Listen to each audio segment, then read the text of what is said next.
최경영의 최강 시사.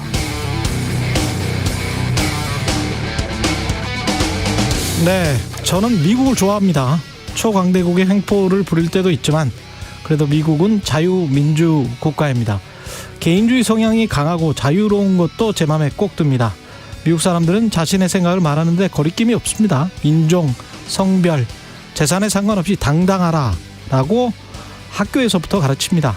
그래서 미국인들은 어떤 나라가 자신의 국익에 대해 말하는 것도 당연하다고 생각합니다. 다 생각과 이익이 다르다는 걸 전제로 깔고 있습니다. 그래서 우리는 그냥 정직하고 당당하게 우리 입장을 말하면 됩니다. 그리고 외교적으로 주고받을 수도 있겠죠. 친구, 동맹이 그런 것 아닌가요? 미국 다 이해할 겁니다. 미국의 다른 우방들도 다 그렇게 하거든요. 프랑스 마크롱 대통령이 중국에 가서 미국 입장에서 보면 섭섭한 소리를 좀 많이 했습니다. 대마 문제가 발생하면 유럽이 미국 큐사인에 따라 그대로 행동할 필요는 없다. 유럽은 전략적 자율성을 견제해야 한다. 미국이 봉건 영주고 유럽이 그 밑에 가신이 될 위험도 있었다. 미국 달러에 지나치게 의존하는 것도 문제다. 미국 언론은 섭섭해했지만 그러나 미국 백악관 국가안보실의 대변인 존 커비는 프랑스 대통령의 이런 발언에도 불구하고 미국과 프랑스는 엄청나게 긴밀한 협조 관계를 유지하고 있다고 밝혔습니다. 외교란 게 이러면서 주고받는 겁니다. 듣기 싫은 소리도 하고 좋은 말도 하면서 우애와 상호 이익을 증진시키는 것이죠. 한국이 자기 국익 다 버리고 미국 국익에 맞춰 살 수는 없습니다. 미국이 봉건용주고 한국이 그 밑에 가시는 아니잖아요. 미국에서 주눅 들어 말 못하면 원래부터 바보 취급당합니다. 당당하게 한국어로 물어보십시오. 도청했습니까? 네, 안녕하십니까? 4월 13일 세상에 이익이 되는 방송 최경영의 최강시사 출발합니다. 저는 KBS 최경영 기자고요. 최경영의 최강시사 유튜브로도 실시간 방송합니다. 문자 참여는 짧은 문자 50원, 긴 문자 100원이 드는 샵 9730 콩오플 무료고요. 청취율 조사 기간인데요. 의견 보내주시는 분들 추첨해서 커피 쿠폰, 베스트 의견 보내주시는 두 분께는 치킨 쿠폰 보내드리겠습니다. 전화 받으시면 최경영의 최강시사 잘 듣고 있다고 말씀 부탁드리고요. 오늘 최강시사에서는 선거제 개편 관련해서 오늘은 국민의힘 조혜진 의원 만나보고요. 민주당 우상호 의원 그리고 김용태 장경태 태태브라더스 함께하는 태태토론 젊은 토론 준비되어 있습니다.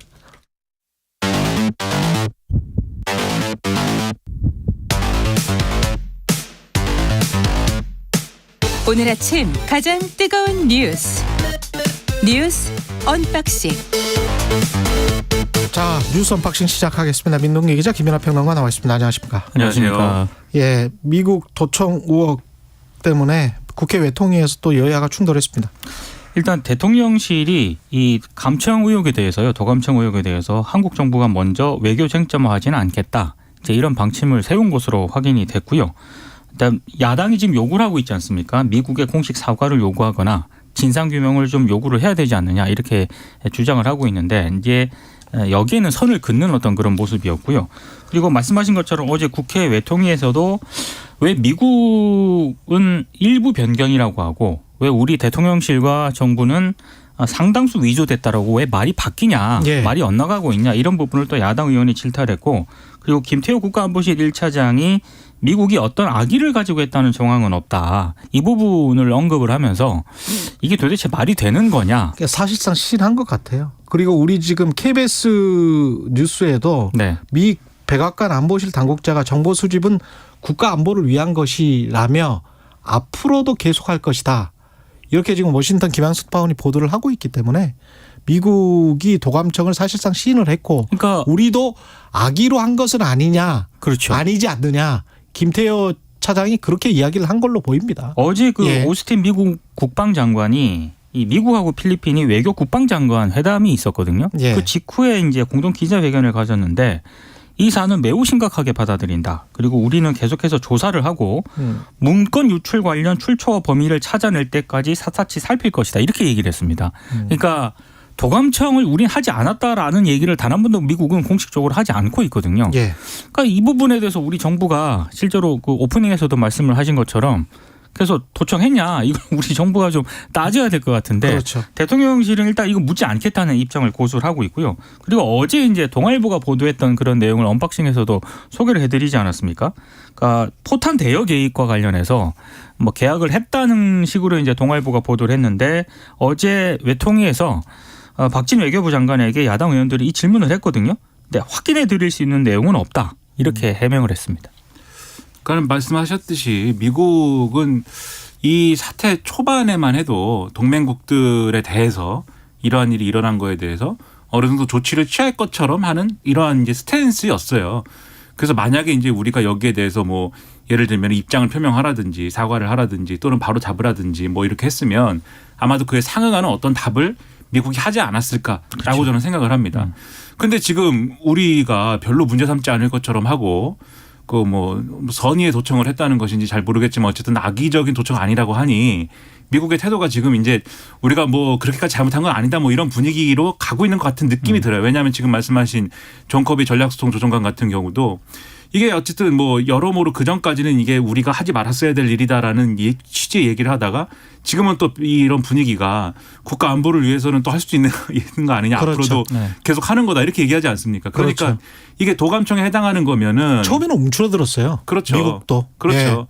이 도청이나 이런 거에 해당하는 거면은 옛날에 이제 메르켈 총리라든지 프랑스 올랑드 프랑스 대통령이라든지 이런 사람들이 막 반발하고 했을 때는 오바마 행정부가 앞으로는 안 하겠습니다 이렇게 했는데 지금 반발 안 하니까는 국가 안보를 위해서 할 수 있는 거 아닙니까? 뭐 이런 분위기란 말이죠. 그러니까 이게 어떤 그런 엄혹한 어떤 현실 외교의 장에서 우리가 좀 실기한 거 아니냐 이런 생각이 들고 제가 또 보면 바이든은 참 정치적으로 지금 행복한 상황이다라는 생각도 듭니다. 왜냐하면 바이든 입장에서는 지금 재선을 도전을 해야 된다는 얘기를 해야 되기 때문에 예.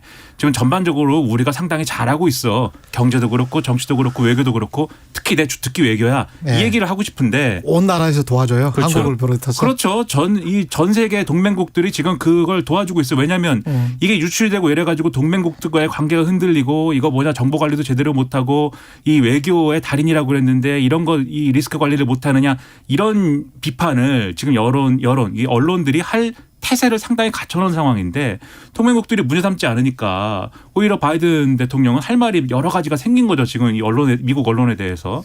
그래서 지금 예를 들면 미국 정치 매체 엑시오스 이런 데 보면은 바이든 독트린의 핵심인 동맹 강화와 우크라이나 지원이 모두 위협받고 있다. 이렇게 보도를 했는데 바이든 대통령은 예를 들면 한국의 반응 이런 것들을 근거로 해서 그렇죠. 아니다. 이렇게 얘기할 수 있게 된 거고. 예. 또 역으로 얘기하면은 미국이 그렇게 할 수 있다고 하면은 우리 윤석열 정권의 경우도 아 이거 뭐 대통령실을 옮겨가지고 뭐 이 도청이 뚫렸다든지 이런 거 사실이 아니다 이렇게 얘기할 수 있게 된 거여서 이 양국의 정치 권력의 어떤 국내 정치적 사정에는 도움이 되는 국면을 서로 만들어가고 있는 건 사실입니다. 근데 역으로 얘기하면 그게 또 양국의 국민들의 어떤 입장에서 민주주의의 입장에서 이 도움이 되는 것이냐 모범적인 것이냐. 제가 볼 때는 아닌 것 같아서. 일단은 주권국이니까요. 그렇죠. 대통령실을 도청을 했다는 것은 주권 침해가 명백하고 그렇죠. 만약에 했다면 그리고 거기에 관해서 공개적으로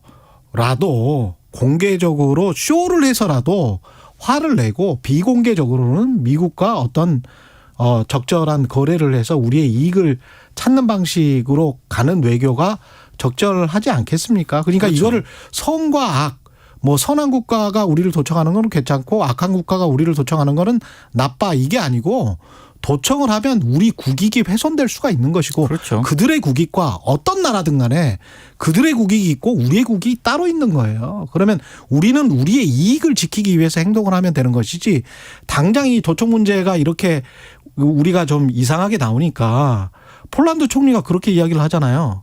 지금 워싱턴에 가 있습니다. 폴란드 맞습니다. 총리. 예. 근데 야 미국이 확실하게 그 안심시키고 지원을 해주고 한국이 지금 제일 걱정하는 거는 러시아와 중국으로부터 아주 그 어그레시브 리스판스라고 그렇게 해놨던데 아주 공격적인 어떤 반응이 올까봐 그걸 지금 두려워하고 있는 거니까 그럼 미국이 확실하게 지원을 해줘라라고 남의 나라에 관해서 이러쿵저러쿵 하는 그런 상황이 돼버린 거예요. 그렇죠. 폴란드 총리가 폴란드와 우리 입장은 전혀 다르거든요. 동유럽 국가와 우리 입장은. 근데 남의 나라 총리가 우리한테 대해서 야 미국이 좀 확실히 도와주고 우리는 중국과 러시아 관계는 깨져도 된다는 이야기입니까? 그러니까 사실 국민들 입장에서 보면은 얼마나 불행합니까? 우리나라 국민들은 이런 일이 벌어져도 미국에 대해서 그냥 양해해주는 정부를 갖고 있는 거고요. 또 미국 국민들은 동맹국에 대해서 그렇게 도청을 하고 뭐 이렇게 해놓고도 별다른 사과나 이런 뭐 조치 없이도 그냥 갈 수 있는 정부를 갖고 있는 거고. 그러니까 불행한 거죠. 그런 것들이 그런데 그런 불행이 아니고 좀 모범적인 형태로 이거를 좀 바로잡을 수 있었으면 좋겠습니다. 그리고 검찰이 민주당 전당대회 돈봉투 의혹 관련해서 윤관석 의원이면은 지난번에 사무총장 했던 의원 아닙니까? 그렇습니다. 예. 지금 차기 원내대표에 나서겠다고 밝혔던 그런 중진 의원이기도 한데요. 일단 검찰이 민주당 윤관석 의원하고요. 이성만 의원의 자택, 지역구 사무실 등을 압수수색을 했습니다. 일단 이정근 전 민주당 사무부총장 있지 않습니까? 예. 2021년 민주당 전당대회를 앞두고 특정 후보를 당선시키기 위해서 돈 봉투를 나눠줄 것을 논의하는 내용이 담긴 그 전화 통화를 검찰이 일단 확보를 한 것으로 일단 보도가 되고 있고요. 당시 전당대회에서 민주당은 송영길 의원을 당대표로 선출을 했거든요. 예. 윤관석 의원은 송영길 후보 캠프에서 선거운동을 도왔던 그런 의원입니다. 윤관석 의원은 검찰의 압수수색 이후에 입장문을 냈는데 일단 이정근 전 부총장 돈봉투 의혹과 자신은 아무 관련이 없다. 그리고 명백한 증거를 제시한 적이 없이 이뤄진 압수수색에 유감을 표한다. 이런 입장을 내놓았고 이성만 의원 쪽도 전혀 관련이 없고 사실 무근이다. 관련 진술만으로 야당 의원들을 줄줄이 엮으면서 정치 탄압에 몰두하는 검찰의 행태를 규탄한다. 이런 입장을 내놓았는데요. 지금 이정근 전 사무부총장 같은 경우에는 또 어제 1심 선고가 있었죠. 선고가 있었거든요. 그런데 검찰이 3년을 구형을 했는데 1심 재판부가 4년 6개월을 선고를 했습니다. 그러니까 이게 이례적이네. 지금 이전 부총장 같은 경우에는 정치자금법 위반 혐의에 대해서는 징역 1년 6개월을 선고를 받았고요. 그리고 특가법상 알선수재 등 나머지 혐의에 대해서는 징역 3년을 선고를 받았는데 이게 왜 분리해서 선고를 하냐면 공직선거법 같은 경우에는 정치자금법 위반 혐의로 일정 형량 이상을 선고할 경우에는 다른 범죄와 분리해서 선고를 하도록 되어 있습니다. 그런데 일단 재판부가 판단을 했을 때는 어찌됐든 고위당직자라는 지위를 이용을 해서 약 10억에 이르는 금품 수수를 하고 일부는 피고인이 적극 요구를 하기도 했다. 그리고 공판 과정에서 자신의 잘못된 행동에 대해서 진지한 성찰을 보여주지 않았다. 아마 이런 점 때문에 재판부가 피고인이 적극 요구를 했다? 네. 그래서 검찰 구형보다 더 높은 선고를 한 것으로 보입니다. 그러니까 이게 돈봉투 전당대회 이런 거는 과거에 이제 한나라당의 경우에도 있었고 이런 일들이 있거든요. 이런 사건들이. 그러면은 이번에도 이제 비슷한 일이 일어난 거냐에 대해서 이게 정말 뭐 얼토당토 않다 이렇게 얘기할 건 아닌 거죠. 일단은 그런 어떤 국민들이 볼 때 어떤 개념으로 보면은 그래서 어떤 부분인지 어떤 게 문제인지를 이제 확실하게 봐야 되는데 거기서 이게 상당히 어쨌든 간에 아무런 근거가 없는 건 아니다. 라고 할 수 있는 어떤 그런 대목이 되는 게 지금 말씀하신 이정근 전 사무부총장 이 문제입니다. 왜냐하면 지금 이 검찰의 윤관석 의원과 이성만 의원에 대한 강제 수사는 이 근거가 이정근 전 사무부총장의 핸드폰에서 나온 포렌식 파일에서 음성 파일에서 녹음이 나와가지고 지금 그걸 근거로 수사를 전개를 하는 거잖아요. 이정근과 어떤 뇌물을 준 사람 사이에? 그러니까 강모라고 하는 이 분하고 이분도 사실은 이제 정치 지망생이죠. 정치 지망생. 출마하려다가 이제 무산되고 뭐 이런 이력을 갖고 있는 분이고 한국 공공기관 감사 협회장 그렇죠. 당시 요런 이제 직책을 이제 막 이렇게 맡기도 하고 뭐 요런 이 정관계 인사인데 이분이 예를 들면 윤관석 의원에게 전달했다. 그 돈 얼마를. 그래 그거를 이제 이정근 전 부총장한테 얘기를 하고 그런 내용들이 이제 있는 겁니다, 지금. 그리고 그렇군요. 이정근 전 부총장에서 나온 음성 파일이 뭐 한 3만 개 된대요. 그러니까 검찰 입장에서 보면 뭐 노다지죠, 이게. 그렇군요. 여기 다 무슨 뭐 여러 가지 얘기가 있을 텐데. 근데 이런 의혹들 중에 이런 게 다 어떤 관계로 엮여 있냐면은 이정근 전 부총장이 예를 들면 정치권에 또는 정치권 언저리에 있는 사람들의 이런저런 민원을 막 접수를 해서 힘 있는 사람들에게 전달을 하고 그걸 관철을 시키고 그 대가로 뭘 이렇게 좀 만들어주고 뭐 이런 역할을 중간에서 계속 하는 거거든요. 그리고 그런 역할들이 알선수재나 이런 혐의로 이제 이 기소가 된 거고 그게 재판에서 보면은 지금 검찰이 구형한 것보다도 더 무거운 형량이 지금 막 나오고 이런 상황 아닙니까? 그렇죠. 1심이지만. 그렇게 보면은 이게 뭐 수사를 받는 정치인은 대한민국 역사상 수사를 받고 있는 정치인이 한 번도 내가 수사 받을 만해 갖고 받습니다 이렇게 얘기하는 사람은 없잖아요. 그러니까는 정치 탄압이라고 일단은 얘기를 하는데 민주당의 입장에서 보면 민주당이 앞으로 이런 수사에 대해서 어떻게 태도를 정할 거냐의 기준으로 보면은 이게 윤관석 의원, 이성만 의원 두 사람으로 그칠 문제이냐 검찰의 수사의 범위라는 게 그렇죠. 아닐 수 있다라는 겁니다. 돈을 준 의원들이 더 많다면 민주당으로서는 큰 문제가 되는 거죠. 그렇죠. 전당대회에 돈을 뿌린 거고 받은 사람들이 있을 것이고 그걸 다시 준 사람들이 있을 것이고 막 이럴 거거든요. 그렇죠. 검찰의 이 어떤 혐의 내용을 보면은. 네, 그게 그러면 맞다면. 그렇죠. 예. 그러면 여기에서 이걸 수세적으로 계속 우리는 탄압당하고 있습니다. 뭐 이러면서 가는 것인지 아니면 뭔가 선제적으로 우리가 책임질 일이 있으면은 책임지겠습니다. 뭔가 자정 노력하겠습니다. 뭐 이렇게 가는 것인지 아마 갈림길이 곧 오지 않을까 이렇게 생각을 합니다. 그렇겠습니다. 그리고 국민의힘 연석회의 중진들 연석회의 최고위원과 같이 했는데 지도부의 쓴소리가 좀 나왔다고 합니다. 어제 이제 서병수 의원하고 이제 정우택 국회 부의장 같은 경우에는 당 지지율 하락하는 거에 대해서 이제 우려의 목소리를 냈고요. 정진석 의원은 신상 필벌을 좀 분명히 해야 된다. 그리고 읍참마속해야 할 일이 있으면 주저하면 안 된다. 이런 얘기를 했습니다. 예. 홍문표 의원 같은 경우는 이제 사선 중진인데 직접적으로 좀 강하게 정광훈 씨에 대해서 좀 얘기를 했습니다. 그러니까 정광훈 씨가 20만에서 30만 명을 우리 당에 심어놨고 그 힘으로 우리 당이 버티고 있다는 식으로 선전이 되는데 이거 빨리 당론으로 결정해서 수습해야 된다. 이렇게 얘기를 했습니다. 지금 이것 때문에 앞으로 이제 뭐 김재원 수석 최고위원이라든가 이렇게 좀 발언으로 인해서 지금 뭐 징계를 해야 된다라는 그런 목소리가 나오고 있지 않습니까? 실제로 징계를 할 수 있느냐 이건 좀 지켜봐야 되는 그런 상황이고요. 어제 또 김기현 대표가 당 중앙윤리위원장하고 당무감사위원장의 황정근 변호사하고요. 신의진 연세대 의대 교수를 각각 내정을 했거든요. 예. 근데 지금 당무감사위원장 같은 경우에는 지금까지 보면은 보통 뭐 법조인이라든가 뭐 이런 학계 인사를 주로 이제 임명을 해왔었는데 내정 단계긴 합니다만 어찌됐든 이게 의료인 출신이지 않습니까? 예. 좀 이례적이다 이런 평가도 나오고 있습니다. 그러네요. 그러니까 이게 참 징계를 해야 되겠는데 어쨌든 김재원 최고위원에 대해서 논의가 그런 쪽으로 흘러가는 거지 않습니까? 정진석 의원이 막 읍참 마속 얘기하고 막 이랬는데 삼국지에서 마속은 상당히 똑똑한 인물입니다. 근데 아무튼 뭐 읍참 마속을 해야 된다고 하는 걸 보면은 징계를 해야겠는데 문제는 징계 받는 쪽에서 일종의 형평성이나 이런 거 얘기할 수 있거든요. 그러니까 김재원 의원이 뭐 똑똑하지 않다는 이야기로 들리는 것 같기도 하고. 뭐 꼭 그렇게 얘기한 건 아니죠. 그냥 마속은 똑똑하였다. 네, 마속은 똑똑하였다. 연관된 건 아니죠. 그렇죠. 네, 그냥 객관적인 사실을 말씀드렸고. 예. 근데 이게 이제 만약에 김재원 최고위원을 징계한다라고 했을 때 김재원 최고위원이나 그 주변 인사들의 경우에는 그러면 형평성 문제를 따졌을 때 조수진 최고위원도 징계합니까? 이게 얘기할 수 있을 것이고. 밥 한 공기? 그렇죠. 밥 한 공기 얘기해서. 아니, 태영호 네. 최고위원도 있습니다. 그렇죠. 태영호 최고위원도 징계합니까? 이럴 예. 수 있는데 태영호 최고위원이 또 의미심장한 얘기를 해요. 뭐라고 그랬냐면 4.3 관련 발언 막 한 거에 대해서 어제 여기 사과를 했습니다.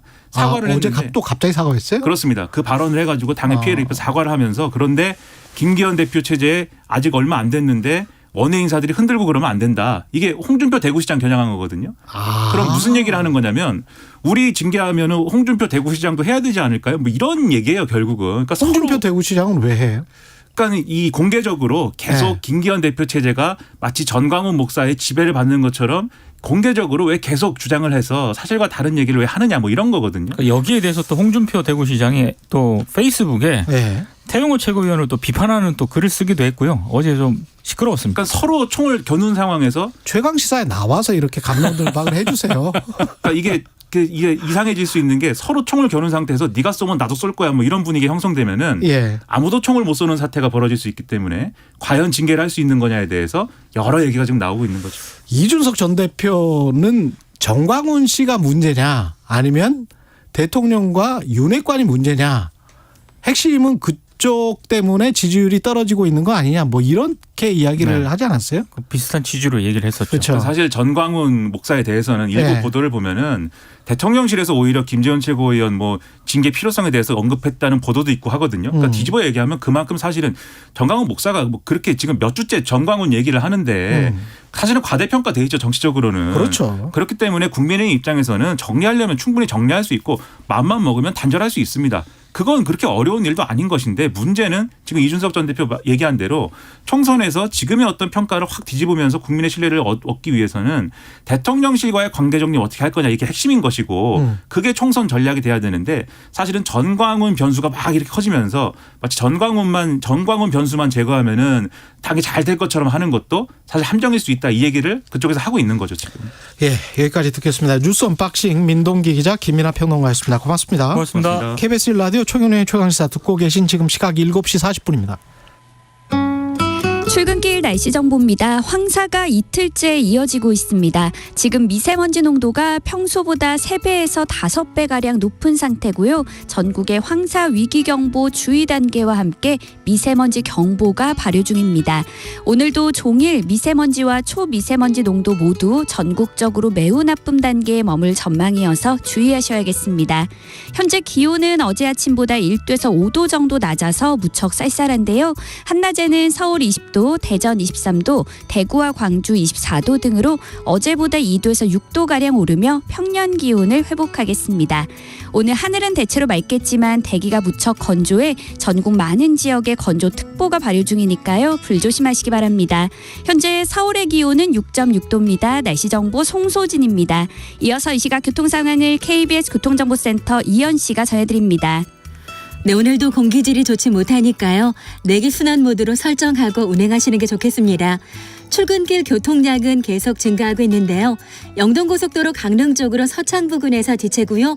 서안산 부근에서 주춤하다가 반월터널에서 부곡 쪽으로 막힙니다. 용인에서 양지 터널 쪽으로도 속도가 떨어집니다. 경부고속도로 서울 쪽으로 북천안 부근에서 막히고 있고요. 이후에 정체 수도권 구간인데요. 기흥에서 수원까지와 양재 부근에서 반포 쪽으로 정체 이어집니다. 경인고속도로 서울 방향 부천에서 신월 쪽으로 답답하고요.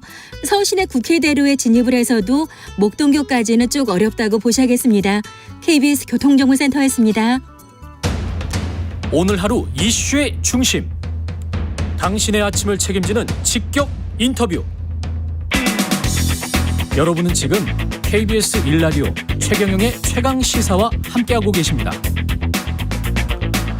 네, 선거제 개편과 관련해서 국회 전원위가 지난 10일부터 열렸고 오늘이 마지막 날인데 진전된 논의가 있었을지 국회 정개특위위원입니다. 국민의힘 조혜진 의원 연결돼 있습니다. 안녕하세요. 예, 안녕하십니까. 조혜진입니다. 예, 지금까지는 어땠습니까? 일단 전원위원회는 토론의 소재로 3개의 선거구제안을 올려놓고 이제 나흘간 토론을 진행하고 있고 오늘이 마지막 날인데요. 예. 예, 지난 사흘 동안은 각 의원들이 생각하는 다양한 선거구제안이 토론을 통해서 흔히 말하는 이제 백가쟁명식으로 제시가 됐습니다. 그러면 거기에서 뭐 추려져서 단일된 안이 그 전원회의에서 나올 가능성은 없군요. 처음부터 예상하기는 아마 3개의 안을 올려도 예. 의원들의 발언을 통해서 제시되는 안은 다양할 것이다.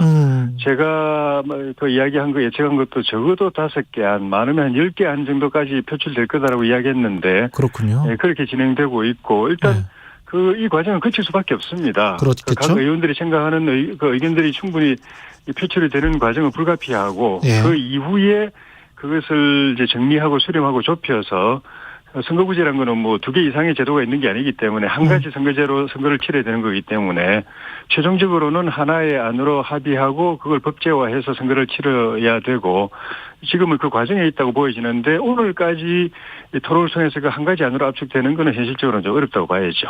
그러면 무슨 뭐 최소한 결의안 같은 거 있지 않습니까? 무슨 원칙을 선언한다? 꼭 선거구제를 개편한다. 뭐 이런 거라도 할까요?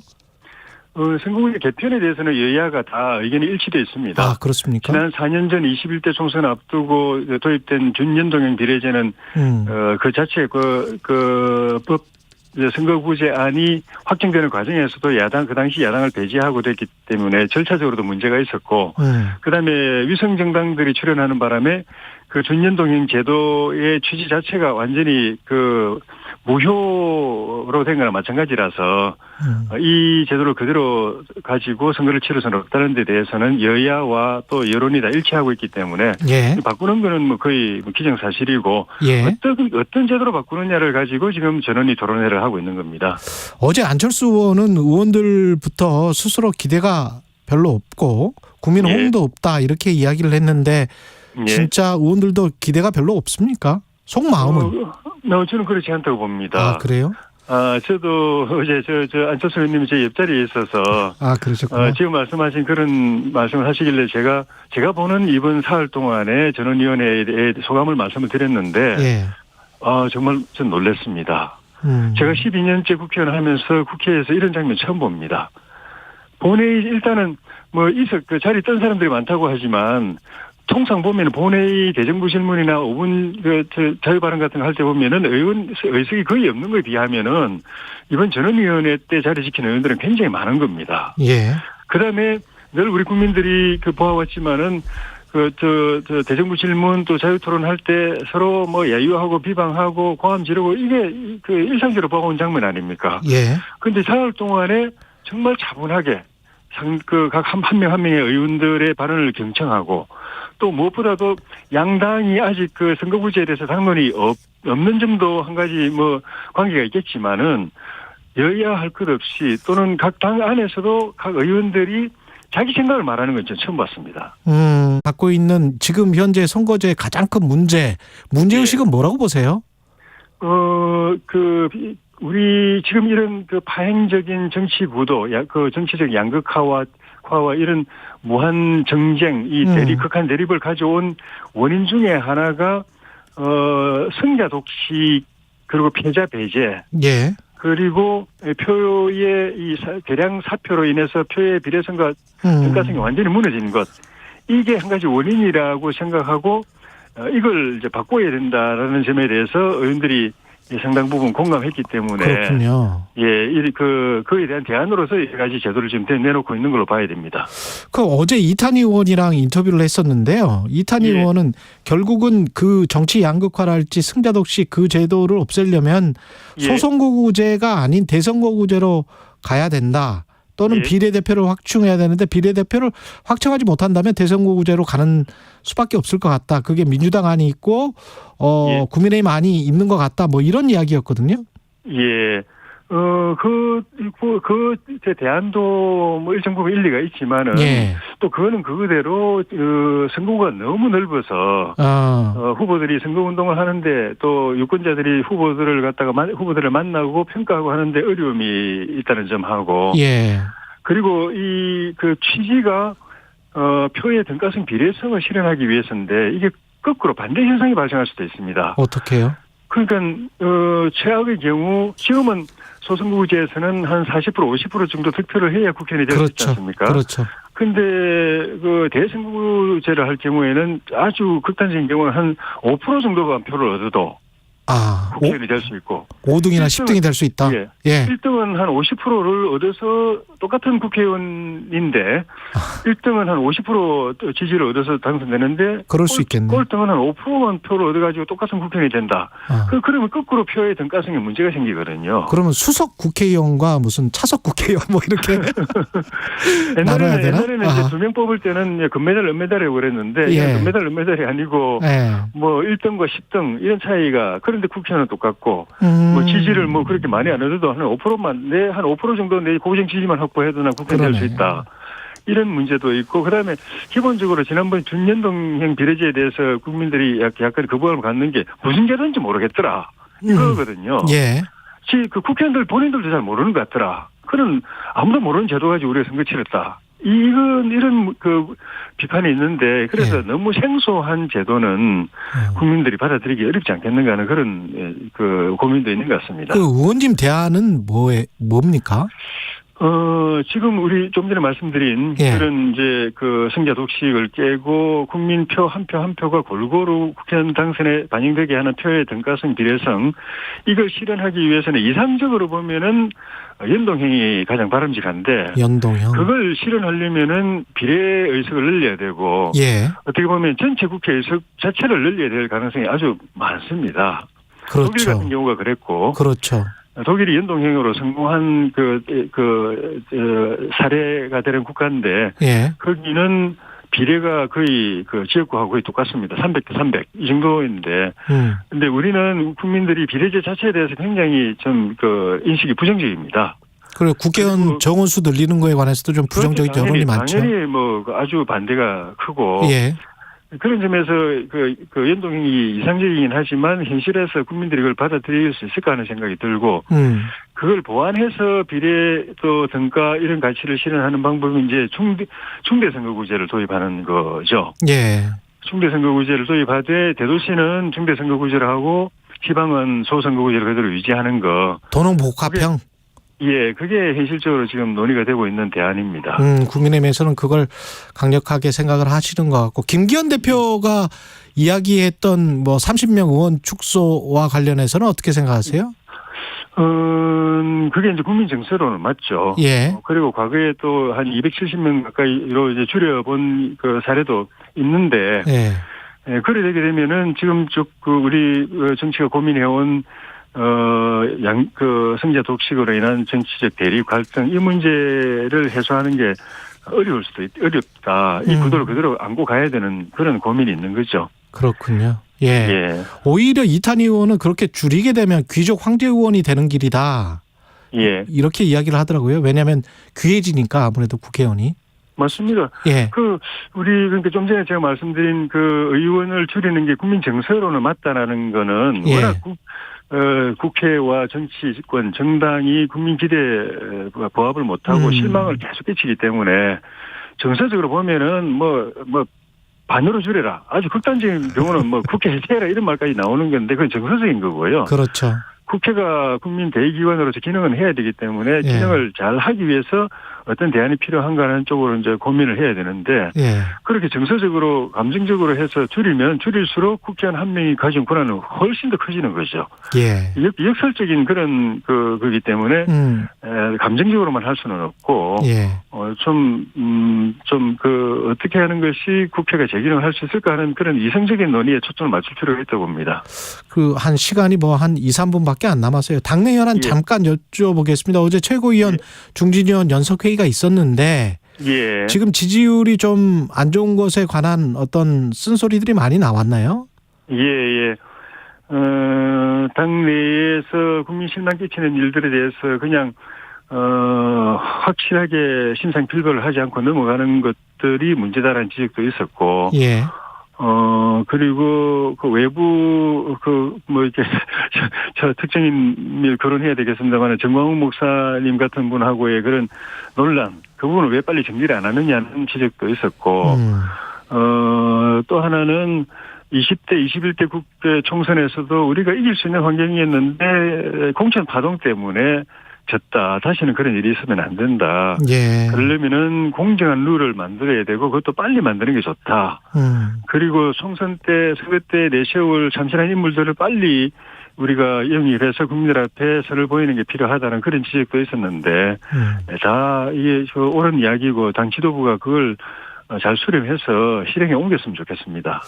그리고 지금 대통령실 도청 의혹 때문에 시끄럽잖아요. 어떻게 보십니까? 만약에 도청을 했다면 미국이 여하튼 주권 침해인 거는 맞잖아요.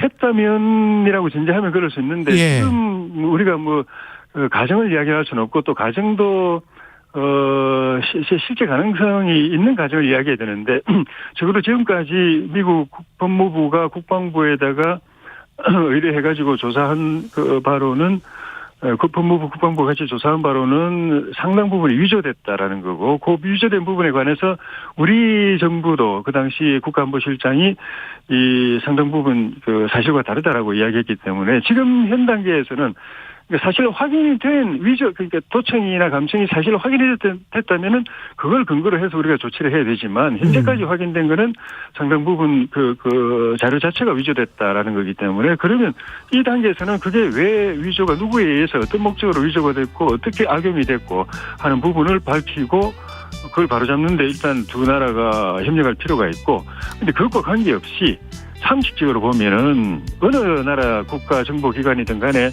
이 정보 수집 활동을 한다. 적국을 대상으로만 하는 게 아니거든요. 우방국이나 동맹국을 대상으로도 하기 때문에 우리도 마찬가지고. 알겠습니다. 그래서 상대 여기까지. 이 정보망을 뚫기 위한 창도 날카롭게 하지만 그걸 막기 위한 방패도 튼튼하게 해야 된다. 세상에 누구든 간에 심지어 우방국 조혜진 국민의힘 의원이었습니다. 고맙습니다. 경북 울진에서 대형 산불이 발생했습니다. 봄철 동안 이틀에 한 번꼴로 산불이 발생했습니다. 산불 피해지를 복원하는 데 걸리는 시간은 약 100년 이상이 소요될 것으로 예상되고 있습니다. 산불, 언제까지 반복돼야 할까요? 사람들의 부주의로 발생하는 산불은 우리들의 관심으로 예방할 수 있습니다. 푸른 살림을 누릴 미래의 아이들을 위해 작은 불씨 대신 작은 관심을 모아 큰 산불 대신 큰 살림으로 산불 예방이 100년 살림으로 가는 지름길입니다. 이 캠페인은 SJ 산림조합이 함께합니다. 회사의 가장 중요한 게 함께 일할 사람인데 든든한 인재도 구하고 회사 운영도 함께 고민해야죠. 사장님 아직 모르세요? 청년을 채용하는 중소기업을 도와주는 청년일자리 도약장려금 올해부터 2년간 1,200만 원으로 더 크게 지원합니다. 청년에겐 기회를, 기업에겐 활력을. 청년 일자리 도약 장려금. 취업 포기하고 싶었죠. 일하고 싶은데 내 자리는 없는 것 같았어요. 그런데 청년일자리 도약 장려금 덕분에 제 자리를 찾았어요. 청년에겐 기회를, 기업에겐 활력을. 청년 일자리 도약 장려금. 올해부터 2년간 1,200만 원으로 더 크게 지원합니다. 지금 검색창에 도약 장려금을 입력하세요.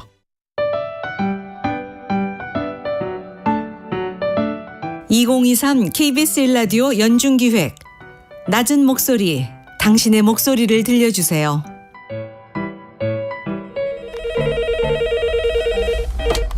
네, 경비실입니다.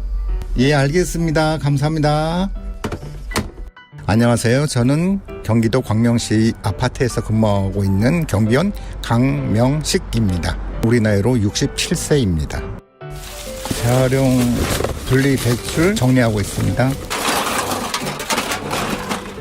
주민들께 부탁드리고 싶은 말씀은 단 하나, 분리 배출할 때 정확하게 잘 좀 배출해 주셨으면 하는 거.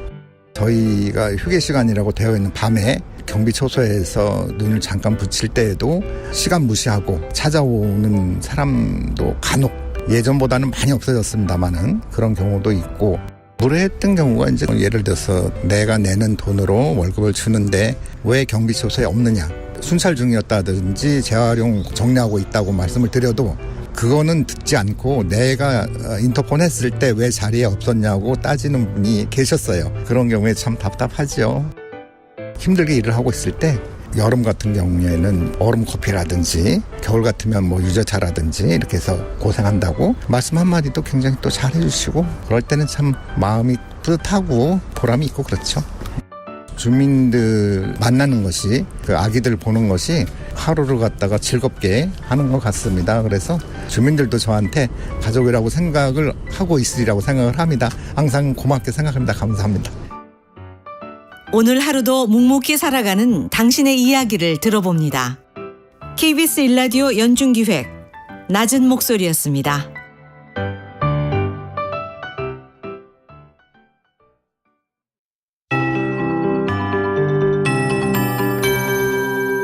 KBS 58분 날씨.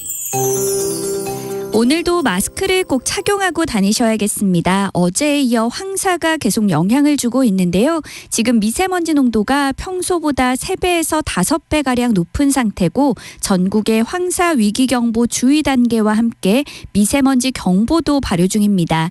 대기가 정체돼 있어서 오늘 전국의 미세먼지와 초미세먼지 농도가 모두 종일 매우 나쁨에 머물겠고요. 이 황사는 내일 오후에 남부지방부터 비가 내리면서 점차 사라집니다. 사라질 것으로 예상됩니다. 지금 기온이 어제 아침보다 1도에서 5도 정도 낮아 더 쌀쌀합니다. 정선이 1.7도를 보이는 등 일부 내륙과 산지는 0도 안팎까지 기온이 떨어져 있고요. 서울은 지금 7.4도, 대구 9.2도 등을 보이고 있습니다. 하지만 한낮에는 서울, 부산 20도, 대전 23도, 광주와 강릉 24도 등으로 어제보다 2도에서 6도 정도 높아서 일교차가 15도 안팎으로 무척 크게 벌어지겠습니다. 오늘 전국이 대체로 맑아서 건조함은 더 심해지겠습니다. 동해안을 비롯해 동쪽 지역에 이어 서울 등 서쪽 일부 지역에도 건조특보가 확대된 상태니까요. 불조심하시기 바랍니다. 내일은 오전에 제주도부터 비가 시작돼 오후에는 남부지방과 충청도로 비가 확대되겠습니다. 현재 서울의 기온은 7.4도입니다. 송소진입니다.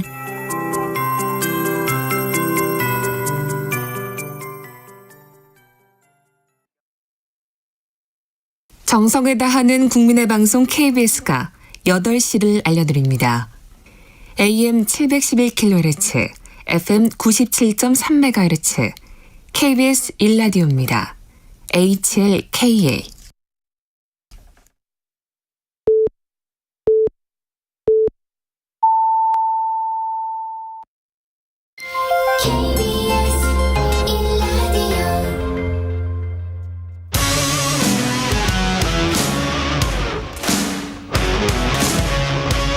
오늘 하루 이슈의 중심 최경영의 최강 시사. 네, 조금 전 들어온 속보입니다. 북한이 오늘 탄도미사일을 동해상으로 발사했다고 합동참모본부가 밝혔습니다. 자세한 내용은 들어오는 대로 또 전해드리겠습니다.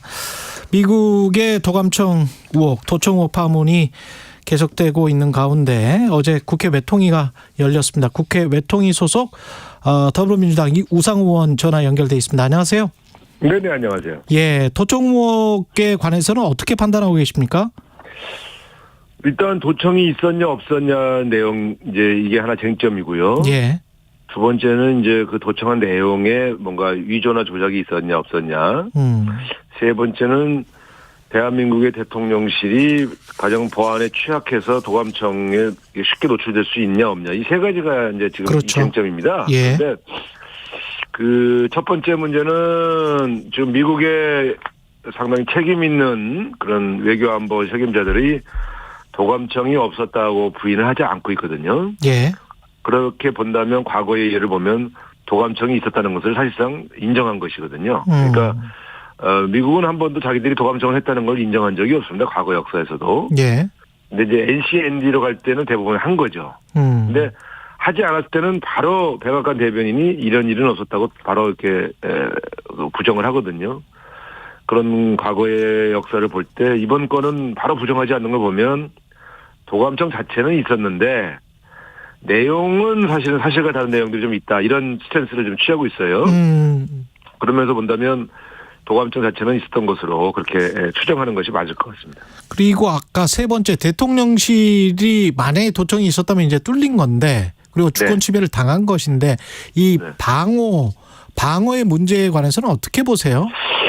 보통 이렇습니다. 일반 집무실은 청와대도 창문을 열어놓고 사용하거나 뭐 되게 이렇게 그 벽을 통해서 그 음파 탐지하는 도청에는 사실 취약해요. 근데 저희가 얘기하는 것은 이제 NSC의 그 벙커라든가 소위 말하면 비밀 지휘부에서 있었던 아주 은밀한 보안이 아주 최고로 유지되는 그 회의실의 보안성에 관한 문제인데 거기에서 이야기했을 때도 도청을 당한 게 아니냐? 저는 대통령실 이전하면서 청와대 벙커는 사실은 수십 년간 계속 보강해 왔거든요. 이런 도감청이나 여러 가지 보안 취약성 때문에. 청와대의 경우? 그렇습니다. 그걸 대통령실 용산 이전하면서 1, 2개월 만에 그런 고도의 보안 시설을 설치하는 것은 불가능하다고 보기 때문에 청와대보다 거기가 옛날 국방부였기 때문에 안전하다 이렇게 얘기하는 것은 저는 약간 실소를 금할 수 없는 얘기고요. 예.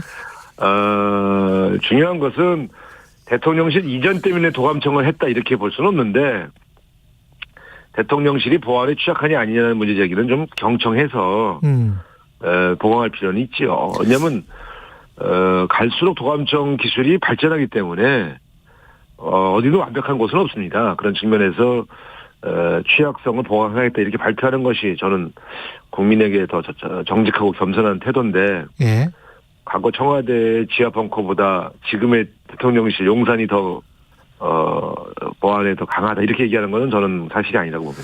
그리고 내용이 우크라이나와 관련된 그 포탄 제공과 관련된 것이고 그게 일어난 상황이 3월 1일이었단 말이죠. 그리고 그 문서가 작성된 날짜도 지금 3월 1일로 나오고 있는데 네. 그리고 난 다음에 이제 김성한 이문희가 직위 뭐 사표를 내고 나갔지 않습니까? 네네. 이게 혹시 연관이 돼 있을 수 있습니까? 글쎄 어제 제가 그걸 물어보고 싶었는데 예. 사실은 그 김성한 실장의 그 사임 배경이 저는 너무 그 납득이 안 돼서. 그렇죠. 블랙핑크 이야기 하고 네. 뭐 이러다가 그랬거든요. 블랙핑크는 정말 말도 안 되는 얘기고요. 그렇죠. 그래서 이제 일반적으로 김태호 차장과의 알력설 이걸 이제 제가 그게 있는 게 아니냐 그랬는데 이번에 이게 터지면서 도청의 당사자이기 때문에 한미 정상회담을 준비하기가 적절치 않아서 그만둔 건지 이것도 사실 확인해주지 않을 테니까 알 수가 없죠. 또는 내용과 관련해서 좀 갈등이 있었던 건지 김성한 이문희의 스탠스는 우크라이나의 이 문제 때문에 갈등이 있을 리는 없습니다. 저는 이제 일본 그렇습니까? 문제는 갈등이 있었던 것으로 알고 있는데 이견이 좀 달았던 것으로 알고 있는데 예. 잘 보시면 알지만 우크라이나 전쟁에 포탄을 제공하지 않느냐의 문제는 미국의 요청을 우리가 어떻게 처리할 것인가에 대한 고민이기 때문에 그 도청에 대한 내용 자체는 저는 심각한 내용이 아니라고 봐요. 예. 그러니까 예를 들어 이스라엘 같은 경우는 조작이라고 주장할 수밖에 없는 것이 이스라엘의 최고 정보기관이 이스라엘 총리가 진행하는 정책을 반대해서 공작을 했다 이런 내용이거든요. 그렇죠. 이걸 이스라엘 정부가 어떻게 인정합니까? 이걸 인정하면은 이스라엘 내각과 모사드라고 하는 이스라엘 정보기관이 정면으로 충돌해야 되는데 그러니까 내용이 조작이라고 주장할 수밖에 없어요. 그런데 대한민국 정부가 이스라엘이 이 내용이 조작이라고 주장하니까 거기에 부안해동에서 도청은 없었고 이건 조작이다 이렇게 주장하는 것은 저는 좀 어이가 없다고 생각해요. 그러니까 이스라엘 정부나 몇몇 정부는 그렇게 주장할 수밖에 없는 내용들이 있어요. 우크라이나도 그렇고. 근데 대한민국 도청됐다는 내용 지금 공개된 내용만 보면 사실은 대한민국 정부에게 불리한 내용이 아닙니다. 그래서 저는 뭐 내용 자체를 문제 삼고 싶지 않아요. 왜냐하면 안보실장과 외교비서관이 미국이 이런 요청을 한다면 어떡할 거냐는 가정하에서 일종의 연구를 한 토론 아니겠습니까? 그래서 저는 상당히 합리적 토론을 했다고 보는데 그래서 내용이 괘씸한 건 아니에요. 근데 도청을 당한 나라가 도청을 당하지 않은 것처럼 몰고 가는 이 태도가 저는 문제라고 봐요. 그래서 이걸 왜 정식으로 공식 비공식으로 항의하고 재발 방지 약속을 받으면 될 문제인데 왜 김태호 차장처럼 마치 도청이 없었던 것처럼 이렇게 몰고 가냐. 그건 대한민국 주권에 관한 문제인데 이건 좀 아무리 한미동맹이 해도 동맹이 중요한데 동맹 국가를 염탐하거나 도청하는 게 과연 그 용납할 수 있는 수준은 아니지 않습니까? 정부 당당하게 항의하고 그럼에도 불구하고 한미동맹은 굳건하게 가져가면 되는 문제 아닌가. 그런 점에서 대일 굴욕 얘기에 의해서 이어서 대미에 대해서도 너무 굴욕적이다. 저 자세다. 저는 그런 걸 지적하고 싶네요. 대응에 좀 문제가 있었다. 미국이 악의를 갖고 도감청한 정황은 없다. 이게 지금 김태호 차장의 이야기인데 묘하긴 합니다. 악의를 갖고 도감청한 정황. 그게 무슨 말이요. 막걸리요. 나는 세상에 그 도감청이라는 게 악의를 갖지 않고 하는 도감청은 괜찮다는 식으로 얘기하는 게 그게 말이 됩니까? 대한민국 안보 책임자가. 그래서 오히려 미국한테 야 니들이 도감청한 건 악의가 아니니까 우리가 봐줄게. 우리는 괜찮아. 이렇게 먼저 기어 들어가는 게 이게 맞습니까? 그건 저는 아무리 생각해도 김태호 차장의 여러 가지 말들은 너무 저자세, 너무 굴욕적이에요. 또 한 가지는 여당 의원들 중에서 그런 말씀하시는 분들이 많더라고요. 우방국에 대해서도 도감청을 하는 게 일상적이지 않느냐, 미국이. 뭐 이런 이야기를 지금 하잖아요. 일반화돼 있다. 저는 그런 분들은 얼빠진 사람들이라고 생각해요. 얼빠진 사람들이다. 그러니까 이게 이제 영화 속에서는 국제 스파이전이 물론 있지요. 예. 근데 보통 이런 거 아닙니까? 휴민트를 활용해서 여러 정보를 캐내고 또 뭐 이런 거죠. 지금 미국의 법으로 보면 미국을 공격할 테러 집단들에 대해서는 도감청을 허용하고 있어요. 안보 위협 때문이죠. 예. 9.11 이후에. 근데 대한민국이 그러면 잠재적으로 미국을 테러할 수 있는 그런 잠재적 위협 국가라는 거 아닙니까? 위협 도감청을 했다는 것은 우방 국가에 대해서 도감청한 것을 괜찮다고 말하는 사람들은 그건 제정신이 아닌 소리죠. 그래서 예. 특히 그런 유혹을 가지고 계속 할 수는 있죠, 정보기관이. 예. 근데 그걸 이렇게 드러났을 때는 다 강력하게 항의하는 것이 외교적인 상식이고 주권국가의 기본적인 도리입니다. 근데 전 세계 다 스파이전 하는데 뭐 우리가 뭐 그걸 가지고 항의해 이렇게 얘기하시는 분들은요, 주권국가의 국회의원 할 자격이 없는 거예요. 예. 그러면 김태우 차장은 지금 정작 그렇게 말을 해버려서 대통령이 방미를 해서도 그렇게 센 워딩이 나올 것 같지는 않거든요. 그러니까 적절한 워딩이. 그러니까 이런 겁니다. 지금 대통령은 입장을 표명하고 있지 않지 않습니까? 예. 근데 잘 아시겠습니다만 과거 메르켈 총리는 또 마크롱은 이제 자기 휴대폰이 도청됐다 이렇게 그렇죠. 발표되었을 때 바로 항의했지 않습니까? 예. 그리고 미국에 납득할 만한 사과를 받았죠. 근데 지금 대통령실 도청했다고 하는데 대통령실의 사장이 괜찮다고 하는 거는 저는 정말 이해할 수 없고, 이건 대통령이 직접 입장을 표명해야 될 얘기입니다. 그래서 저는 한미 정상회담 전에 이 문제를 해결하지 않으면 정상회담까지 끌고 가겠다는 의도로 보일 테니까. 예. 적어도 정상회담 의제 도감청 얘기가 올라가는 것은 바람직하지 않지 않습니까? 그래서 그 전에 빨리 해결하는 게 좋다. 그래서 대통령도 대통령 나름대로 좀 적절한 입장을 표명하고, 미국도 백악관 대변인 차원에서 혹은 대통령이 직접 납득할 만한 해명을 하는 게 좋다. 그래서 한미 정상회담에서는 이 의제가 안 올라가고 원래 정상회담에서 다루려고 하는 의제만 토론하는 것이 좋다. 저는 그렇게 생각합니다. 그래서 그 전에 빨리 해결하는 게 좋다 이렇게 생각합니다. 한일 정상회담 이후에 지금 일본의 반응이 뭐 우리가 원하는 것과는 전혀 다르게 지금 나오고 있지 않습니까? 외교 청소도 그렇고. 그렇습니다. 어떻게 해야 될까요, 이거는? 아니, 그래서 좀 이제 윤석열 대통령이 우리가 먼저 선제적으로 양보하면 일본이 성의를 보일 것이다. 이렇게 기대하고 하셨는데, 그 이후에 일본이 성의를 보이긴커녕 더 마음대로 더 도발적으로 나오고 있지 않습니까? 완전히 윤석열 대통령의 대일 외교 전략을 실패한 것이죠. 그러니까 참 완전히 이제 이러지도 못하고 저러지도 못하는 형국인데, 제가 볼 때는 정말 이 문제에 대해서 한번 외교 전략을 다시 재점검하실 필요가 있어요. 지금 계속 일본이 이렇게 나오면 국민 감정이 거대거든요. 국민 감정이 약화된 상황에서 윤석열 대통령이 더 진전시킬 수 있는 방안이 나오기는 어렵지 않습니까? 예. 그래서 좀 지금이라도 대일 외교 전략을 바꾸실 필요가 있지 않나, 저는 그렇게 충고를 드리고 싶네요. 지금이라도 대일 외교 전략을 바꿔야 된다. 가능성은 현재까지는 없어 보여요. 예. 국회 현안들도 좀 짚어봐야 되는데, 오늘 대통령이 거부권을 행사한 양곡관리법 개정안을 재의결할 텐데요. 이렇게 되면 본회의에서 3분의 2 나와야 되는 거 아닙니까? 3분의 2 나오는 건 좀 어렵고요. 예. 지금 의장님도 아마 제가 듣기로는 통과가 어려울 텐데 이걸 해야 되나 말아야 되나 고민 중이신 것으로 알고 있어요. 그런데 예.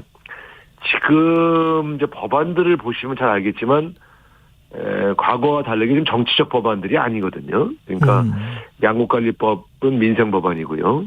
간호법.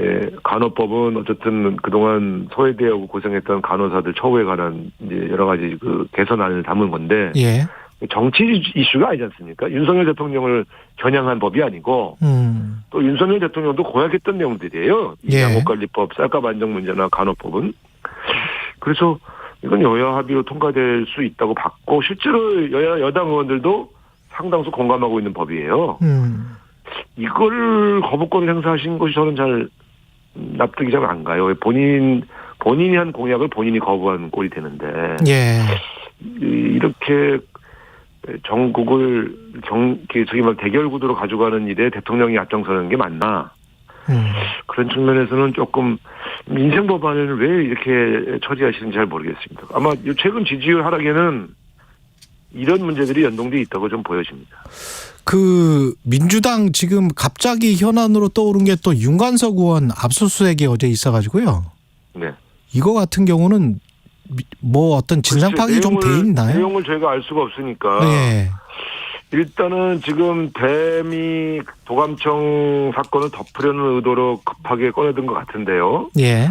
최근에 검찰에서 무슨 충격적인 사건들을 꺼낼 때 보면 항상 이 정권에 불리한 현안이 터질 때마다 뭘 사건을 터뜨리던데.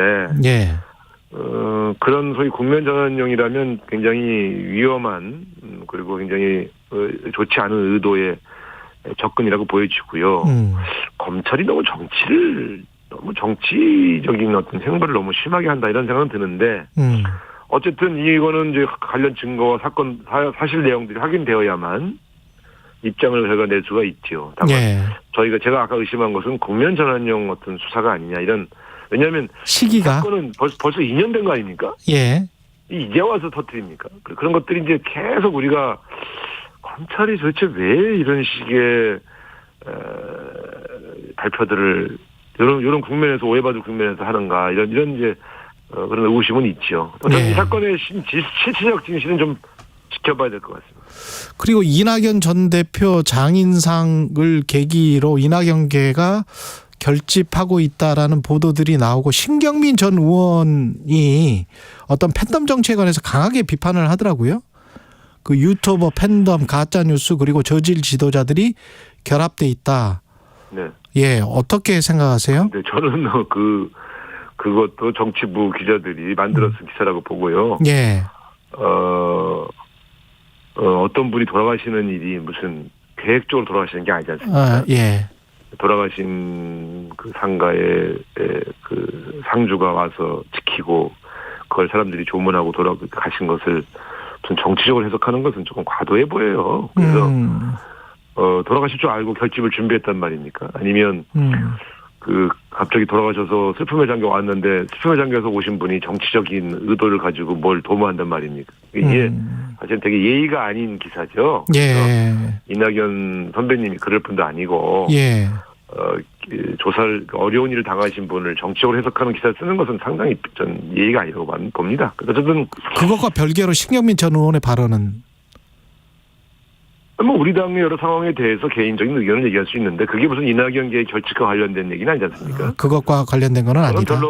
별로 그 의문사에 대해서는 어떤 무슨 말씀하신 정확하게는 어쨌든 우리 당의 팬덤 정치가 좀 문제가 있다 이렇게 지적하신 것인데 그것은 지금 버스에서 내려와 운동을 사선 의원들이 지금 하고 있고 실제로 최근에 그 악성 문자는 아주 획기적으로 많이 줄었어요. 아, 획기적으로 많이 줄었다. 많이 줄었습니다. 그래서 여러 가지 그 팬덤 문화 중에서 저희가 굉장히 걱정했던 악성 문자는 상당히 줄어서 개선되고 있다 이렇게 보고는 있습니다.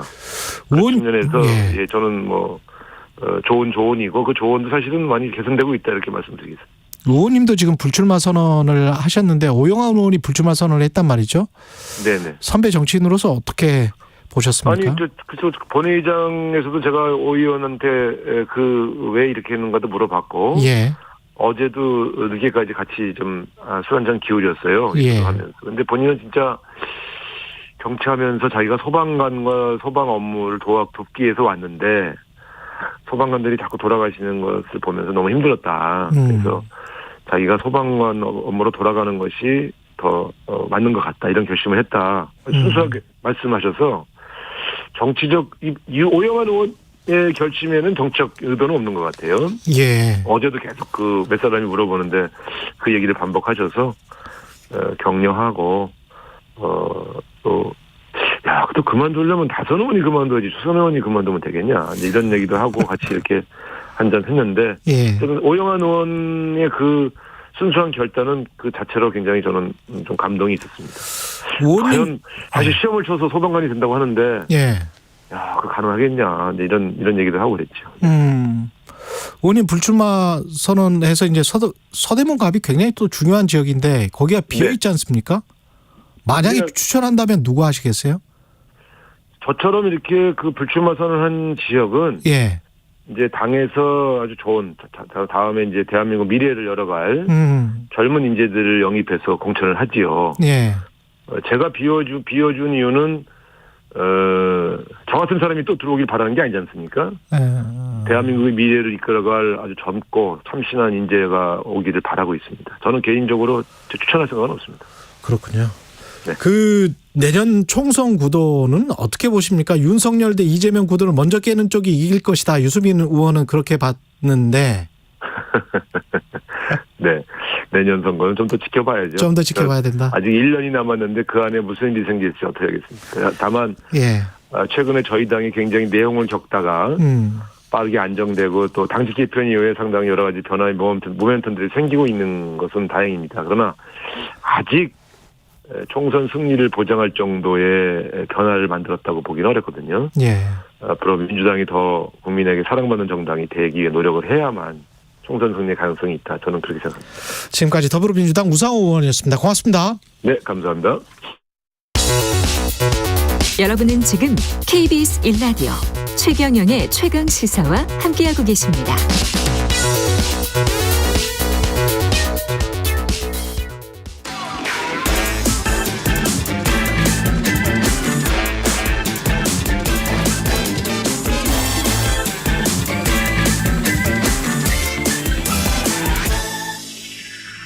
네, 한 번 더 뉴스 시간입니다. 오늘은 한국경제신문 최영찬 기자와 함께하겠습니다. 안녕하십니까? 안녕하세요. 한 달에 10,000원 내고 살 수 있는 아파트가 있습니까? 예, 전남 화순 이야기인데요. 한 달에 10,000원? 예. 한 달에 10,000원만 내면은 이 66제곱미터 한 20평 정도 되죠. 이게 월세죠? 그렇죠. 월세 10,000원 낸다. 예. 이 크게 아파트에서 지낼 수 있습니다. 예. 이 주거 문제로 어려움을 겪고 있는 신혼부부 그리고 청년을 위해서 이제 획기적으로 지원해 인구를 늘려보겠다 이런 취지인데요. 이 10,000원 아파트는 화순군이 지역 아파트를 직접 빌린 다음에 신혼부부와 청년들에게 월 10,000원만 받고 입주시키는 사업입니다. 이 화순읍에 있는 제가 찾아봤는데요. 그 98년에 지어진 그 부영 6차 아파트라고 합니다. 예. 네, 이 20평형의 임대 아파트에서 이 사업을 진행하는데 이 보증금이 사실은 있어요. 가구당 4,800만 원인데 예. 이 보증금을 화순군이 전액 지원합니다. 아, 화순군이. 네. 그래서 화순군이 이달 중에 50가구를 모집하는 이제 공고를 내고요. 오는 7월부터 입주시킬 계획이고 이 이제 올해 100가구를 시작으로 매년 100가구씩 4년 동안 총 400가구가 공급됩니다. 이달 중에 50가구다. 50가구면 임대보증금만 해서도 한 25억 정도 되네요. 네. 꽤 큰 예산이 지원되는 거네요. 그렇죠. 이제 여기 그 화순군 예산도 지원되고 부영도 좀 협조를 하기로 한 겁니다. 부영도 좀 협조를 하기로 했다. 네네. 이게 결국은 인구가 계속 줄어드니까 어떻게든 유입시켜보자 뭐 이런 생각인 거죠? 맞습니다. 지금 화순이 이제 광주 그쪽에 있는 동네잖아요. 10년 전에는 인구가 그래도 2013년 기준으로 한 67,800여 명 정도였어요. 예. 근데 지금 지난달 3월 기준으로 61,800여 명인 거예요. 한 6,000명 줄었습니다. 6,000명. 네네. 예. 그리고 연말 기준으로는 65세 이상 고령 인구가 그 17,000여 명으로 한 28.5%예요. 6만 명 중에 네네. 28.5%. 네, 한 30% 10명 중 3명이 고령 완전 할아버지 할머니. 예, 65세 이상 완전 할아버지 할머니는 아니에요. 그러면 좀 옆에가 있지만 어쨌든 간에 아직 국가에서 산정하는 기준으로는 노인 인구다. 그렇죠. 예. 그래서 이제 이미 이 지역은 뭐 청년 푸드트럭 영업 차량 개조비 지원이라든지 뭐 또 자격증 응시료 지원과 같은 이 청년 신혼부부를 유치하기 위한 정책을 계속 펼쳐왔어요. 그래서 이제 제가 작년 걸 한번 보니까 455명 전입할 때 424명 전출. 그러니까 31명이 더 온 거죠. 더 오기로 하네. 선방을 했어요, 나름. 그럼에도 불구하고 더 획기적인 파격책이 필요하다 해서 이런 이 10,000원 아파트를 꺼냈습니다. 기준이 있습니까? 기준이 있습니다. 예. 입주 대상은 그 18세 이상부터 이 49세 이하 주민인데요. 이 군에 화순군에 주민등록을 둔 그 기준으로 중위소득 150% 이하 무주택 세대고요. 이 신혼부부는 혼인신고일 경우에는 이제 기준 7년 이하. 이 부부 합산 소득은 6천만 원 이하여야 해요. 이 4세 이하의 아이가 있거나 화순 지역 사업장 노동자 또 뭐 자립 준비 청년이라든지 자립 생활을 원하는 장애인 이런 전체 가구 중에 15% 구성 공급을 하고요. 화순에 살지 않더라도 입주 즉시 전입할 수 있는 사람도 신청할 수 있습니다. 그렇군요. 예, 그래서 이제 뭐 예컨대 인접한 이 광주광역시 청년이 입주를 신청하면은 군은 실제 거주하며 출퇴근할 수 있는지 여부를 좀 심사를 할 거고요. 이 만원 아파트는 그 입주자가 되면은 2년간 거주할 수 있고 최장 6년까지 연장할 수 있습니다. 화순에서 농사를 짓고 귀농할 도시인 같은 경우는 여러 가지 혜택을 뭐 농림부로도 받을 수 있을 그렇습니다. 것 같고 네. 화순군에는 뭐 전남도도 이런, 있고요. 네. 그렇죠. 주거 지원도 받을 수 있으니까 뭐 거기에 직장이 없다고 하더라도 거기 가서 한번 농사로 창업을 해보겠다. 그런 생각을 가지고 있는 사람들은 매력적일 수 있겠습니다. 만원 아파트 같은 경우는 네. 관리비 이하로 나오는 거네요. 월세가. 그죠? 그렇죠. 다른 지역들도 좀 유사한 사례가 있을 것 같아요.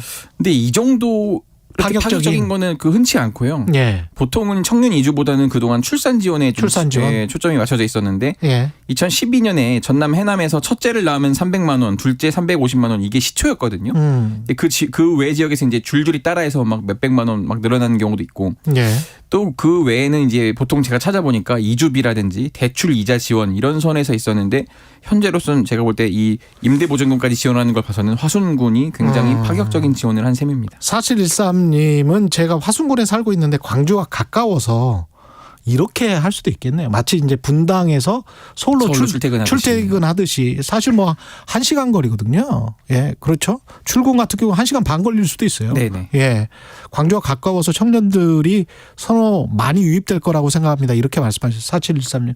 그럴 가능성도 있겠습니다. 예, 그런 식으로 거점 도시를 중심으로 확장하는 전략 그러면서 그 확장 도시 위성도시, 확장도시에 또 사람들이 좀 많이 살게 하는 전략, 그것, 그렇게 할 수도 있겠네요. 그러니까 예. 아무래도 이제 유동인구를 늘려서 또 청년들이 많이 다녀야 도시 활기도 좀 더 그렇죠. 뛴다고 생각하기 때문에 그렇죠. 그런 걸 또 노리는 걸 수도 있습니다. 예. 그리고 엠폭스, 이게 지금 감염병이죠. 그렇습니다. 이 원숭이 두창. 알려져 맞습니다. 있는데요. 예. 지금 이제 엠폭스라고 부릅니다. 예. 이 코로나19 대유행할 때 잠깐 유행했었는데 지금 이게 이제 지역을 막론하고 퍼지고 있어서 보건당국이 긴장을 하고 있습니다.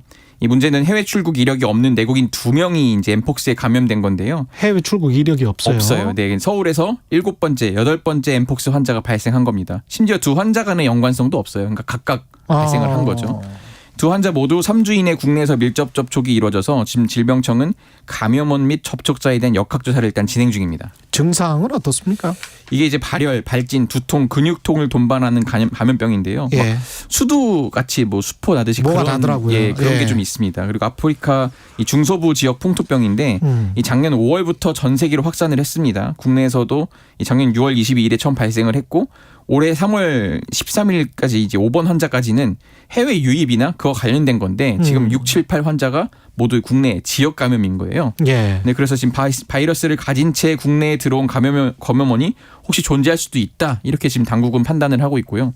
이 엠폭스 잠복기가 짧게는 5일에서 길게는 21일인 걸 감안하면은 자신도 모르는 사이에 감염원이 됐을 가능성도 지금 있는 겁니다. 그러네요. 근데 이제 아까 말씀하셨지만 수포를 직접 이렇게 접촉해야 감염되는 거잖아요. 예, 맞습니다. 그런 면에서 뭐 코로나19보다는 조금은 안심하는 그 측면이 있는데 수포를 직접 만지거나 뭐 성접촉을 통해서 이제 감염이 되거든요. 예. 그만큼 대규모 확산 가능성은 좀 낮은 편입니다.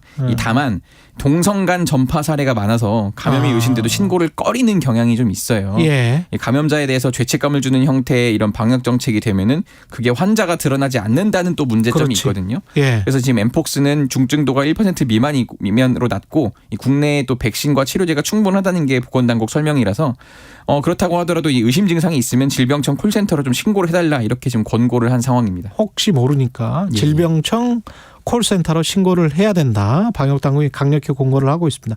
다른 나라는 현재 어떤 상황입니까? 지금 원래는 그 미국이나 유럽이 발생 빈도가 많았는데 여기는 감소하고 있고요. 다만 이 최근 들어서 일본, 대만 이런 우리 인접 국가에서 굉장히 많이 발생을 하고 있어요. 그렇군요. 특히 일본의 경우 작년에는 그 8명이었는데 올해는 98명으로 지금 환자가 늘어났고요. 예. 이 때문에 또 이 중 97명은 자국 내 발생이에요. 그래서 3월부터는 매주 10명 이상씩 지속적으로 환자가 발생하고 있는 것으로 알려졌고요. 이런 점을 미뤄봤을 때 우리 요즘에 일본 많이 갔다 오잖아요. 그렇죠. 지금 그래서 우리나라에도 지역사회에 환자가 더 있을 가능성이 매우 크다는 게 당국이 지금 추정하고 있는 겁니다. 국내 환자가 더 있을 수 있다. 네. 조심해야 될 것 같습니다. 9780님 오늘도 답답한 마음을 뻥 뚫어주는 최강시사. 내가 하고픈 말이 정말 그거요. 공감하며 듣고 있어요. 예, 매일 애청합니다. 문자 많이 보내주시기 바랍니다. 추첨해서 커피, 치킨 쿠폰 보내드리고 있습니다. 예, 여기까지 듣겠습니다. 한국경제신문의 최영찬 기자였습니다. 고맙습니다. 감사합니다. KBS 1라디오 최경영의 최강시사 2부는 여기까지고요. 잠시 후 3부에서는 젊은 토론 준비되어 있습니다.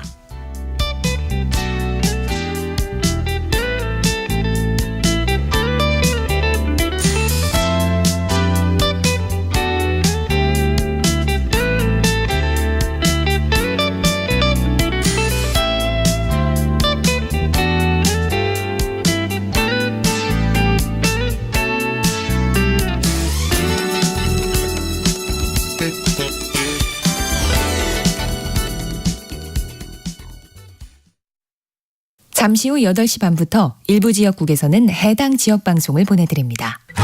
안녕하세요. 이금입니다. 부끄럽지만 경제 잘 모릅니다. 부동산 투자, 재테크, 주식 아직 못 해봤습니다. 그래도 경제에 관심은 많아요. 경제를 알아야 우리 사는 사회를 이해할 수 있으니까요. 그래서 홍사훈의 경제쇼를 챙겨 듣습니다. 진짜 시간 날 때마다요. 내용도 좋지만 홍반장, 홍사훈 기자 매력 있습니다.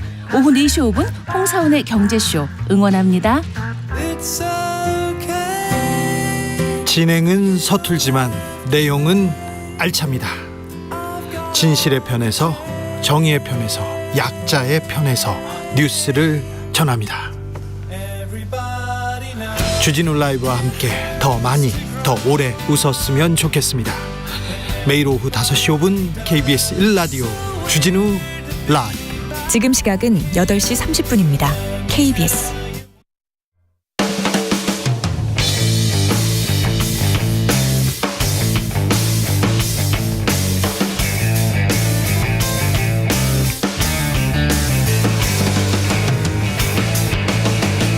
최경영의 최강 시사.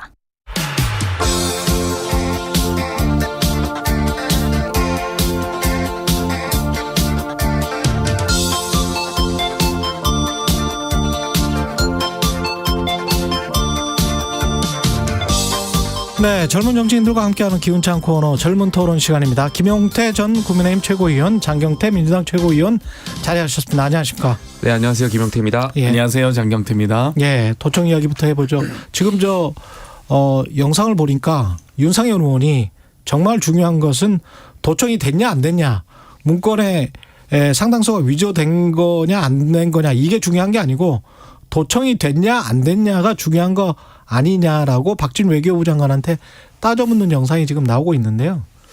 그게 제일 중요한 거죠, 지금 사실은. 그러니까 그게 중요한 건데 예. 어제 대통령실에서 말씀하신 거 보면 상당수가 이제 위조된 것이다라는 표현을 했잖아요. 전 그 표현이 굉장히 좀 정치적으로 계산된, 좀 고민을 많이 해서 한 표현 같아요. 그러니까 대통령실 입장에서는 말씀하신 대로 결과적으로 이게 도청됐냐 안 됐냐, 혹은 대통령실이 이제 용산으로 이전하면서 그러한 것이 취약해진 것이냐 아니냐, 이러한 부분에 대한 민감한 질문에 답을 내놓기 굉장히 어려웠을 텐데요. 그러니까 상당수가 위조된 것이다라는 말을 통해 가지고 어쨌든 좀 도청을 당한 것도 아니고 안 당한 것도 아니고 약간 좀 애매모호한 답변을 하는 것이 정치적으로 좀 계산된 발언인 것 같고요. 그렇다고 해서 상당수가 위조가 된 거 아니냐라의 반문해서 그러면은 위조가 된 것도 있는 거 아니냐라는 질문을 하실 수 있을 것 같은데, 여기에 대해서도 사실 답변하기가 굉장히 어려운 것이, 그러니까 이것을 답변하는 과정에서 국가 안보에 관련된 상황이잖아요. 러시아와의 문제와도 연결될 수 있기 때문에 여기에 대해서 확인할 수 없는 것이 또, 그러니까 아무래도 이러한 표현들을 좀 하신 거 아닌가 생각해 봅니다.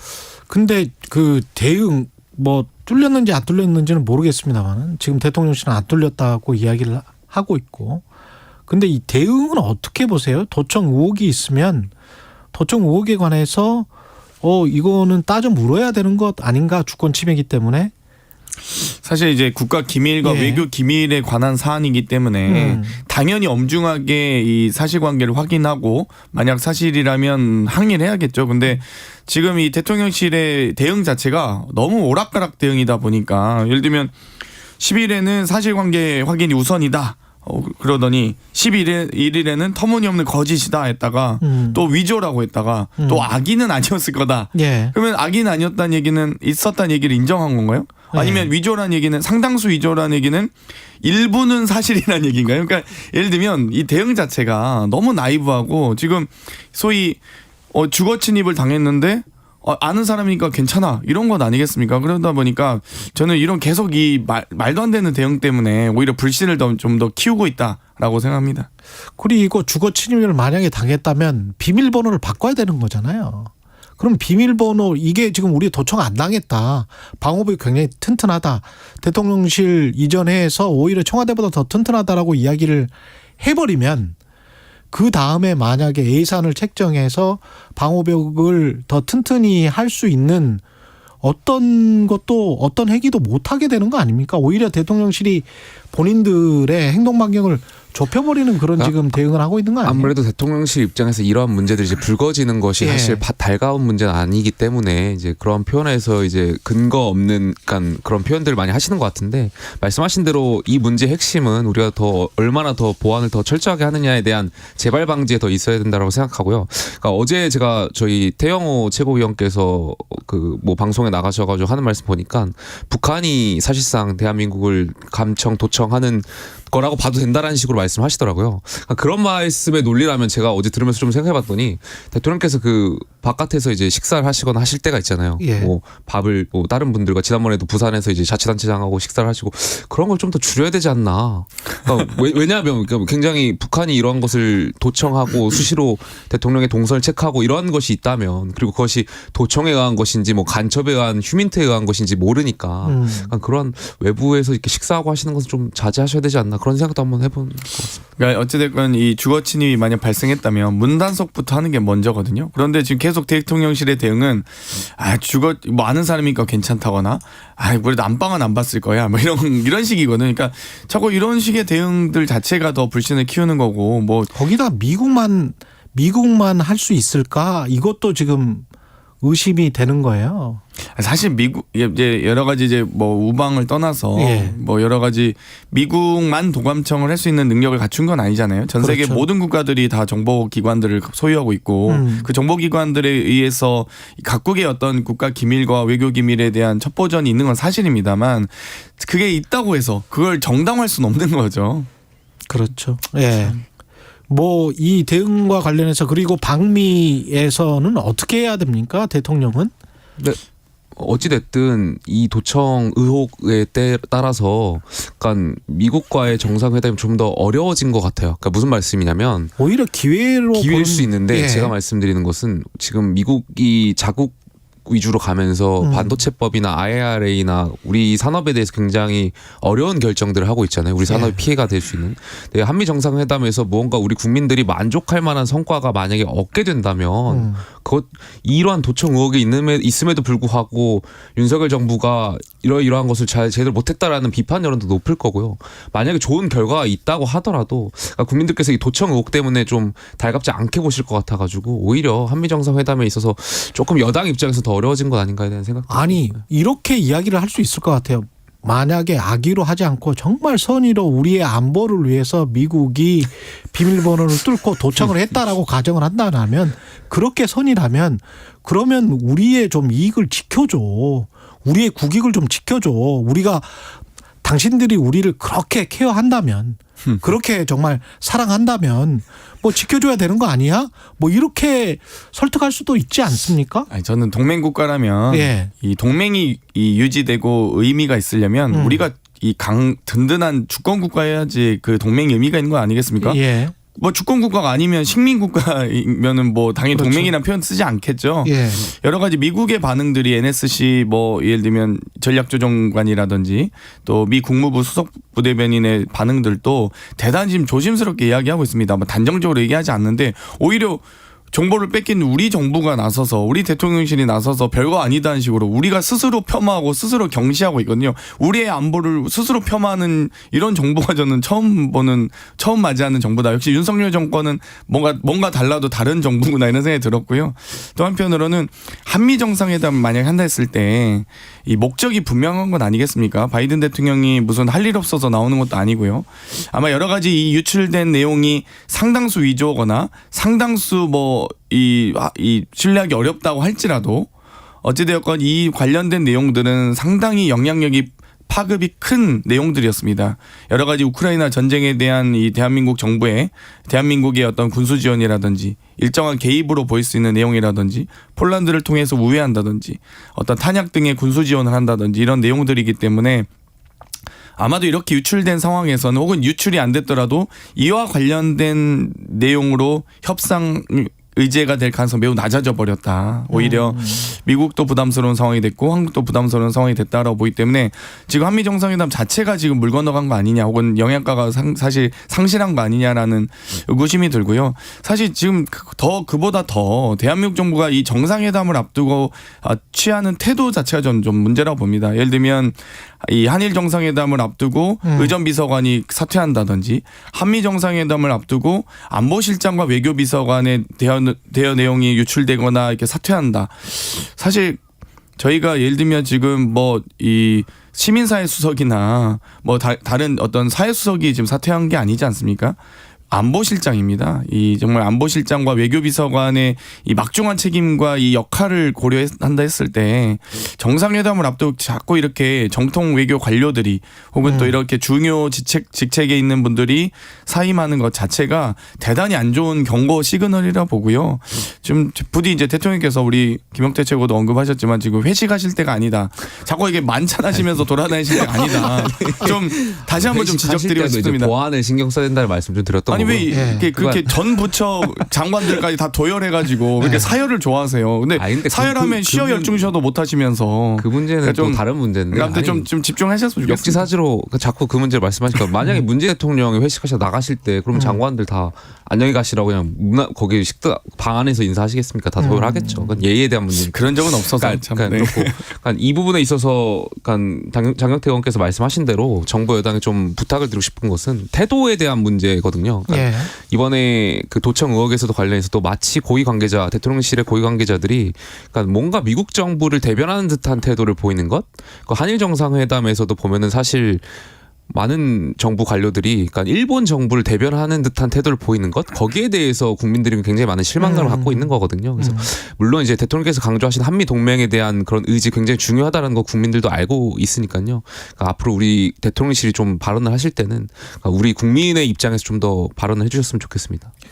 그리고 저 민주당 같은 경우는 어제 윤관석 의원 압수수색 당했잖아요. 네. 그럼 어떻게 보세요?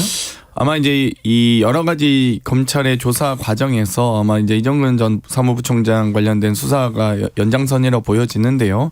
어찌되었건 좀 검찰이 분명히 이거 캐비넷에서 알고 있던 혹은 두었던 이 수사 내용 아니냐라는 생각이 들고요. 또 시점도 좀 위기 모면형 수사가 아닌가 이런 생각도 들고 또 한편으로는 사실 증거가 확실치 않은 불분명해 보이는데 어찌되었건 그 불분명한 상황에서도 이 국회를 제집 드날듯 이렇게 압수수색을 수차례 하고 있어서 검찰의 수사 방향과 방식이 과연 적절한지에 대해서는 좀 의문입니다. 그래서 보다 더 명확한 이 혐의가 입증이 가능할 때 압수수색도 좀 해야 되는데 너무 이제 영장 발부가 너무 좀 쉬워진 거 아니냐.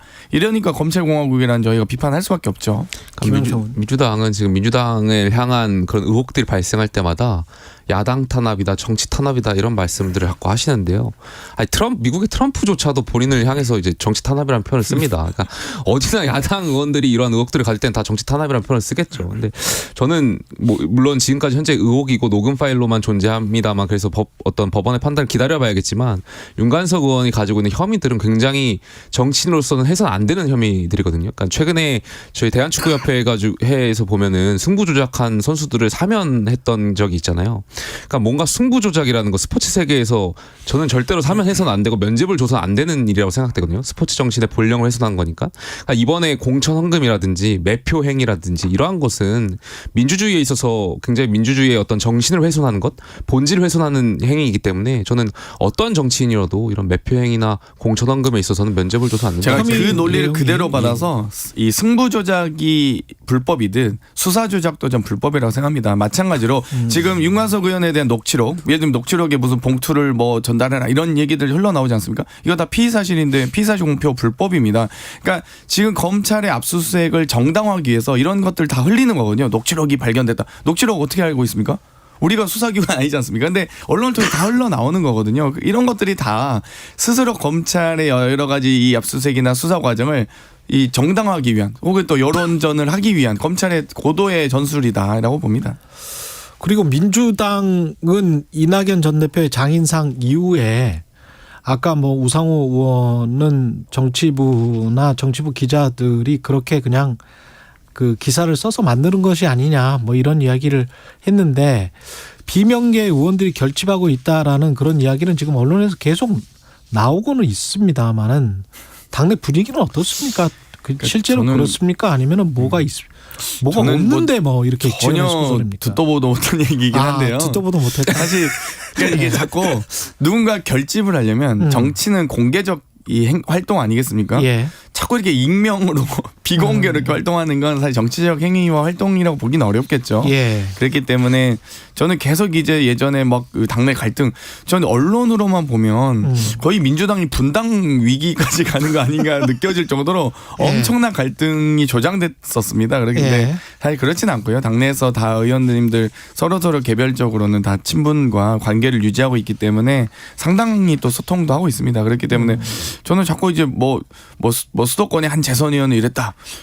누군지 모르겠습니다, 솔직히. 그래서 저는 이제 그런 식의 방송보다, 그러니까 그런 식의 보도보다는 여러 가지 이제 이 이름이 공개된 상태에서 또 이 다수가 하다못해 국민의힘은 뭐 나경원 의원 불출마해가지고 연판장도 돌리는 정당인데 50명이 연판장 돌리셨었잖아요. 저희는 연판장 돌린 적도 없는데 막 마치 무슨 내용이 있는 것처럼 이렇게 하는 것 자체가 좀 이 상당수 과장됐다. 네. 그러니까 뭐 언론에서 제가 보니까 명락대전이라는 표현도 쓰고 하는 것 같은데요. 예. 대전은 뭔가 동등한 입장에서 큰 전쟁이 있을 때나 대전이죠. 제가 봤을 때 국지도발 정도 되겠죠. 국지도발. 그러니까 있었더라도 국지도발이다. 그러니까 저는 이재명 대표가 당대표에 출마해서 된 이유는 명확하잖아요. 그러니까 많은 국민들께서 굉장히 상식적이지 않은 행보라고 비판했음에도 불구하고 그러니까 대통령 선거를 낙선하신 분이 재보궐에 출마하고 당대표에 출마하는 것은 굉장히 이례적인 상황이었는데 그럼에도 불구하고 당대표를 출마하셨던 것은 본인을 향한 어떤 방탄 그리고 당권을 지기 위한 것 아니겠습니까? 그러니까 그럼에도 불구하고 그렇게 해서 당선되셨는데 그러니까 이재명 대표가 지금 기소됐음에도 불구하고 당권을 장악하셔가지고 어떤 당원 당규를 제멋대로 해석하셔가지고 지금 뭔가 당직 정지도 안 된 상황이 아니겠습니까? 그러니까 비상식적인 상황에서 아무리 이재명 대표를 끌어내리려고 해봐야 끌어내릴 수 있는 상황이 없잖아요. 본인이 내려오지 않는 이상 아무리 이낙연 전 총리라든지 이런 분들이 활동하신다고 한다고 하더라도 전 민주당에 룸이 없을 거라고 생각되고요. 이재명 대표 끝까지 공천권 행사하지 않을까에 대한 생각이 있습니다. 당이 어찌되건 지금 현재 민주당은 대단히 안정되어 있는 상황이고요. 국민의힘은 뭐 여러 최고위원님들께서 밥도 남기지 말아야 되고 막 이런 얘기하고 계신데 뭐 4.3은 뭐 김일성 개입이다. 아무튼 좋습니다. 어찌되건 이 여러 가지 그 이유가 저는 검찰 수사도 물론 상당히 역할을 하고 있다. 이 검찰의 시간이 끝나지 않았습니까? 그러니까 여러 가지 지금 이재명 대표 관련된 재판이 진행 중이고 실제 지금 검찰의 주장이 막 2억을 뭐 오산에 숨겼다 이랬는데 2억을 오산에 숨길 수가 없습니다. 대장동목 네, 뭐 여러 말씀하시는 가지 거죠? 이 재판 과정에서 지금 여러 진술과 이 증거들이 대단히 허술하거나 사실상 이 입증이 어려운 부분들 일방적 주장 이 언론 플레이로는 가능했을 수 있으나 실제 재판 과정에서 증거 능력이 없는 것들이 대부분이거든요. 그렇기 때문에 저는 검찰의 시간이 끝났고 이 재판 과정에서 검찰이 딱 뭔가 내놓을 줄 알았는데 뭔가 비장의 카드 뭐 이런 게 있을 줄 알았는데 비장의 카드에 다 광만 이렇게 똥만 들고 있어가지고 좀 다 대부분 다 지금 다 이제 재판이 지금 비웃음거리로 전락하고 있는데 저는 그러면서 끝난다고 봅니다. 이제 어찌됐건 민주당은 더더욱 더 안정될 수밖에 없고 국힘은 이제 조금 제가 보면 김재현 최고위원 어떻게 징계는 받나요? 윤리위원장 임명하셨던데. 말씀하시는 것대로 보니까 민주당 최고위원이 민주당 대표의 지금 로펌 역할을 자처하고 계시잖아요. 그러니까 이거 자체가 명락대전이 될 수 없다라는 방증이에요. 그게 국힘과 민주당의 차이가 국힘은 최고위원들이 대표를 사퇴시키잖아요. 저희는 그런 정당은 아니에요. 근데 아직까지도 앙금은 좀 있는 것 같아요. 어제 신경민 전 의원이 나와가지고 지난 대선 경선 때 이야기를 또 하면서 유튜버들이 선거 캠프에 돈을 요구하고 거래가 있었다. 이런 취지로 이야기를 했거든요. 그거는 그리고 뭐 저질 정치 지도자들 유튜버와 결합된 뭐 이런 이야기 이런 것들은 일정 정도 지금 현재 이재명 당대표와 그 지도부를 겨냥한 것처럼 들리거든요. 사실은. 근데 유튜버들에게 돈을 건네서 유튜버들이 돌아섰다라고 하기에는 좀 일단 유튜버들이 돈을 받을 수 있는 역할이 있는지 모르겠고요. 얼마나 대선 캠프에 자금력이 있는지도 모르겠는데 사실 저는 좀 현실성은 좀 낮는 얘기라 봅니다. 그러니까 어찌됐건 이 유튜버들은 결국 대중의 여러 가지 여러 가지 이제 광고비도 있겠습니다만 이 대중의 어떤 후원 그 유튜브에서 이렇게 주는 클릭코인 갑자기 생각 안 나는데 어쨌든 별풍선 예를 들어 그런 식의 그런 것들을 받기 위한 노력이 있었다가 치더라도 그렇다 치더라도 인기 있는 후보여야지 인기 되는 거거든요. 그러면 인기가 있었던 거 아니냐. 어쨌든 이재명 대표가 어찌됐건 지지율 1위를 달리고 있었기 때문에 유튜버들이 거기에 편승할 수는 있습니다만 돈을 건네서 이재명 편을 들었다 이건 좀 너무 나간 것 같습니다. 또 지금 로펌을 자처하고 계신데 제가 봤을 때 지금 이 말씀을 보니까 진경민 전 의원께서 말씀하신 거 보니까 결국에 정광훈 목사가 세냐 지금 개딸들이 세냐. 그건 유상범 수석 대변인이 한 이야기고. 그렇게 말씀하셨어요. 정광훈 영향력이 개딸보다 적다. 지금 어떻게 보니까 정광훈 목사 대 개딸과의 대전이 돼버린 것 같은데, 그러니까 양당이 모두 다 뭐 이런 극성 지지층이라든지 아니면 유튜버라든지 이런 분들이 사실상 활동하면서 약간 뭔가 저질 정치인들과 약간 좀 결부해가지고 결탁해가지고 계속 하는 것이. 우상호는 방금 전에 이제 개딸이라고 불리는 사람들의 문자는 급격하게 줄었다라는 것이고 유상범 의원은 정광훈 목사의 지금 상황을 희석시키기 위해서 이제 개딸을 끌어들이는 것 같고 뭐 이런 것 같아요. 전 진짜 궁금해요. 정광훈 목사님은 국민의힘 당원이세요? 아니겠죠. 아무래도 다른 당의 당 대표신 걸로 알고 있는데 정광훈 목사가 확인해봐야겠습니다만. 정광훈 목사가 끌어들인 그 신도들 있잖아요. 그분들이 당원에 많이 있어요?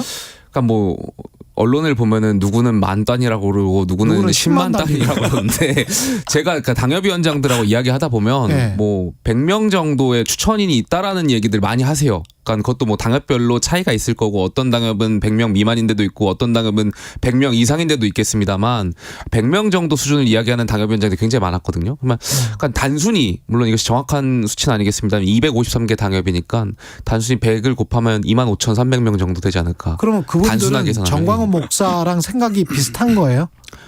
아무래도 그러니까 추천인의 당원 이름에 추천인을 기입을 해가지고 들어왔다고 하면 뭔가 전당대회라든지 표를 행사할 때 추천인의 어떠한 그런 이야기나 그런 것을 통해 가지고 많이 표를 찍는 행위들 많이 하는 게 사실 관례적으로 있어 왔죠. 그러면 민주당에도 있을 겁니다. 국민의힘 같은 경우는 정광훈 목사랑은 생각이 지금 다른 거잖아요. 다르다라고 이야기를 선을 긋는데 전 보다 명확하게 말씀하셔야 될 것 같아요. 그러니까 그럼 확실히 다르다라고 하면 그분들이 10만 명이나 1만 명이나 있다고 하더라도 그분들을 완전히 소수화시키려고 하는 노력을 해야 되지 않습니까? 국민의힘은? 그분들이 뭐 소수화시키려고 하는 것 뭐 그것보다도 그러니까 저는 결과적으로 그러니까 전당대회 때 계속 이런 그러니까 김재원 최고위원이 그랬잖아요.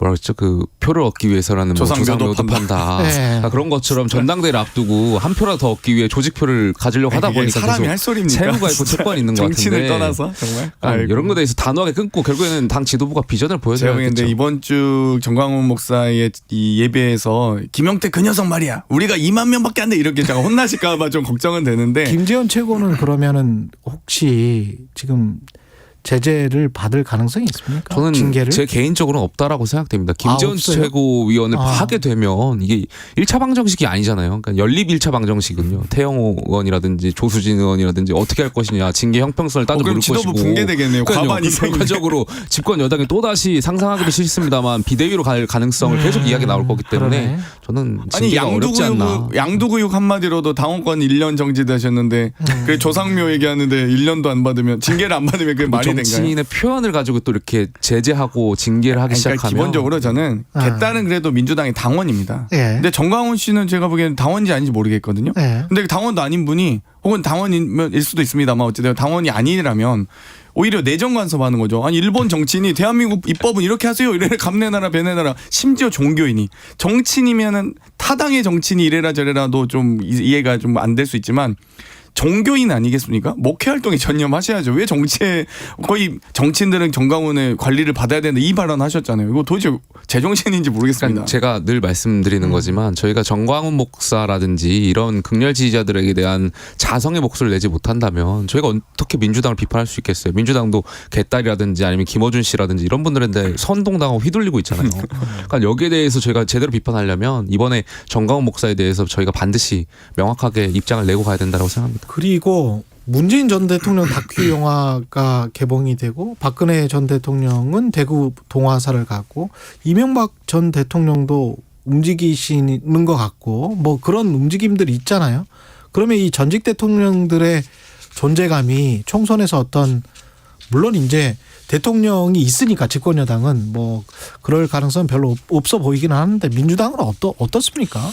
뭐 저희 어찌되었건 이 문재인 대통령께서 여러 가지 정치적 상징성과 영향력 있는 건 사실입니다만 지금 대통령께서 정치적 활동을 안 하고 계시는데 그냥 본인을 찍은 이거 본인을 찍은 건 아니지만 본인의 스토리를 담은 영화가 그냥 개봉될 예정인 것 뿐이지 직접 하시는 건 아니거든요. 근데 이제 박근혜 전 대통령과 이명박 전 대통령은 좀 정치적 기지개를 펴고 있는 건 아니냐 이런 생각도 들고요. 여러 가지 여의도 한간에는 박근혜 전 대통령의 지지 정치인들이 좀 움직일 가능성이 매우 높아지고 있다 이런 얘기는 있습니다. 그게 국민의힘이나 민주당에게 좋습니까? 어떻게 보세요?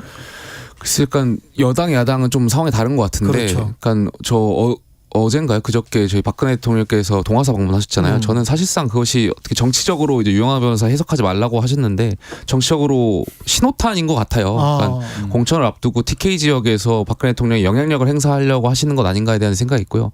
대통령이나 아니면 당대표 입장에서도 사실 지지율이 지금 좋지 않은 상황에서 대구 경북마저도 뭔가 박근혜 대통령의 입장을 대변하지 못한다면 TK에 대한 지지율도 좀 이렇게 더 내려갈 수 있을 가능성이 있다 보니까 아무래도 박근혜 대통령의 말씀이나 이런 것을 좀 거부하거나 거절하기 좀 어렵지 않을까에 대한 생각이 있습니다. 문재인 전 대통령은 민주당에 관해서 영향력을 행사할 가능성이 있습니까? 전혀 없습니다. 전혀 없습니까? 대통령 없다라고 말씀하셔야겠죠. 로펌이시니까. 그 성품상 고맙습니다. 아무튼 로펌이라고까지 해줘서 성품상 또 이 문재인 대통령께서는 정말 이 엄중하게 이 공정 뭐 원칙 이런 걸 되게 원칙주의자시거든요. 그래서 아마 그런 가능성 매우 적다고 봅니다. 예. 지금 당장 하면 누가 이깁니까 총선은? 그게 여야의 의미가 있습니까? 서로 여야가 지금 약간 과반수 의석을 차지해야 된다 말은 하고 있는데 여야 모두가 서로가 지금 권력자가 자기 사람들 심으려고 하는 행태들을 계속 반복해서 보이고 있는데 약간 서로 그게 무슨 의미가 있을까 대한 저는 좀 생각을 있습니다. 둘 다 과반 못 넘길 것이다. 둘 다 양당 중에 한 당은 넘겠죠. 근데 양당 중에 한 당은 넘을 것이다? 넘지 않겠습니까? 아 그래요? 어떻게 보세요? 아직 예측이 어렵긴 합니다만 저희는 이제 오늘 또 본회의에서 양곡관리법을 포함한 방송법 뭐 등의 법안들을 차근차근 이제 상정하고 통과시켜갈 예정인데요. 이런 민생 법안들을 꾸준히 저희는 추진해 나가면서 국민의힘이 어디까지 거부권을 행사하는지 정말 그런 것도 참 사상 초유의 일이긴 한데 그런 것도 참 국민들께서 아마 심판하시지 않을까 생각하고 있습니다. 짧게 이거 하나 여쭤봐도 되겠습니까? 그러니까 민주당 양곡관리법을 또다시 상정하려고 하지 않습니까? 근데 저는 진짜 이해가 안 가는 게 제2요구권을 하려면은 약간 거기에 대해서 3분의 2면 통과가 안 될 게 뻔한데 그럼에도 불구하고 상정하는 이유는 뭐예요? 그래도 민주당 의원님들이 요즘에 그러니까 밥을 남기지 않고 다 먹고 정쟁화하려고 하는 거 정치적 제스처다. 예. 아니 근데 국민의힘 의원님들도 제가 보기에는 이 부결시키기 어렵다고 봅니다. 아마도. 그러니까 양곡관리법과 간호법은 따로 떨어져서 봐야 되는데요. 양곡관리법은 저는 그러니까 민주당이 민생을 얘기하지만 결과적으로 정쟁화하려고 국민의힘은 여전히 아니다. 양곡관리법은. 근데 보통 민생 법안을 거부권 행사한 사실 전 사상 초유의 상황이었다 봅니다. 예를 들면 간호법은 예를 들면 의협이나 이런 데 반대할 수 있거든요. 양곡관리법 반대하는 단체가 어디입니까 도대체? 농민단체가 반대하는 여기까지 다 끝났습니다. 김용태 전 국민의힘 최고위원, 장경태 민주당 최고위원이었습니다. 고맙습니다. 감사합니다. KBS 1라디오 최경영의 최강시사였습니다. 고맙습니다. 세계보건기구 WHO가 1급 발암물질로 지정한 미세먼지. 특히 초미세먼지는 코와 입에서 걸러지지 않고 폐 속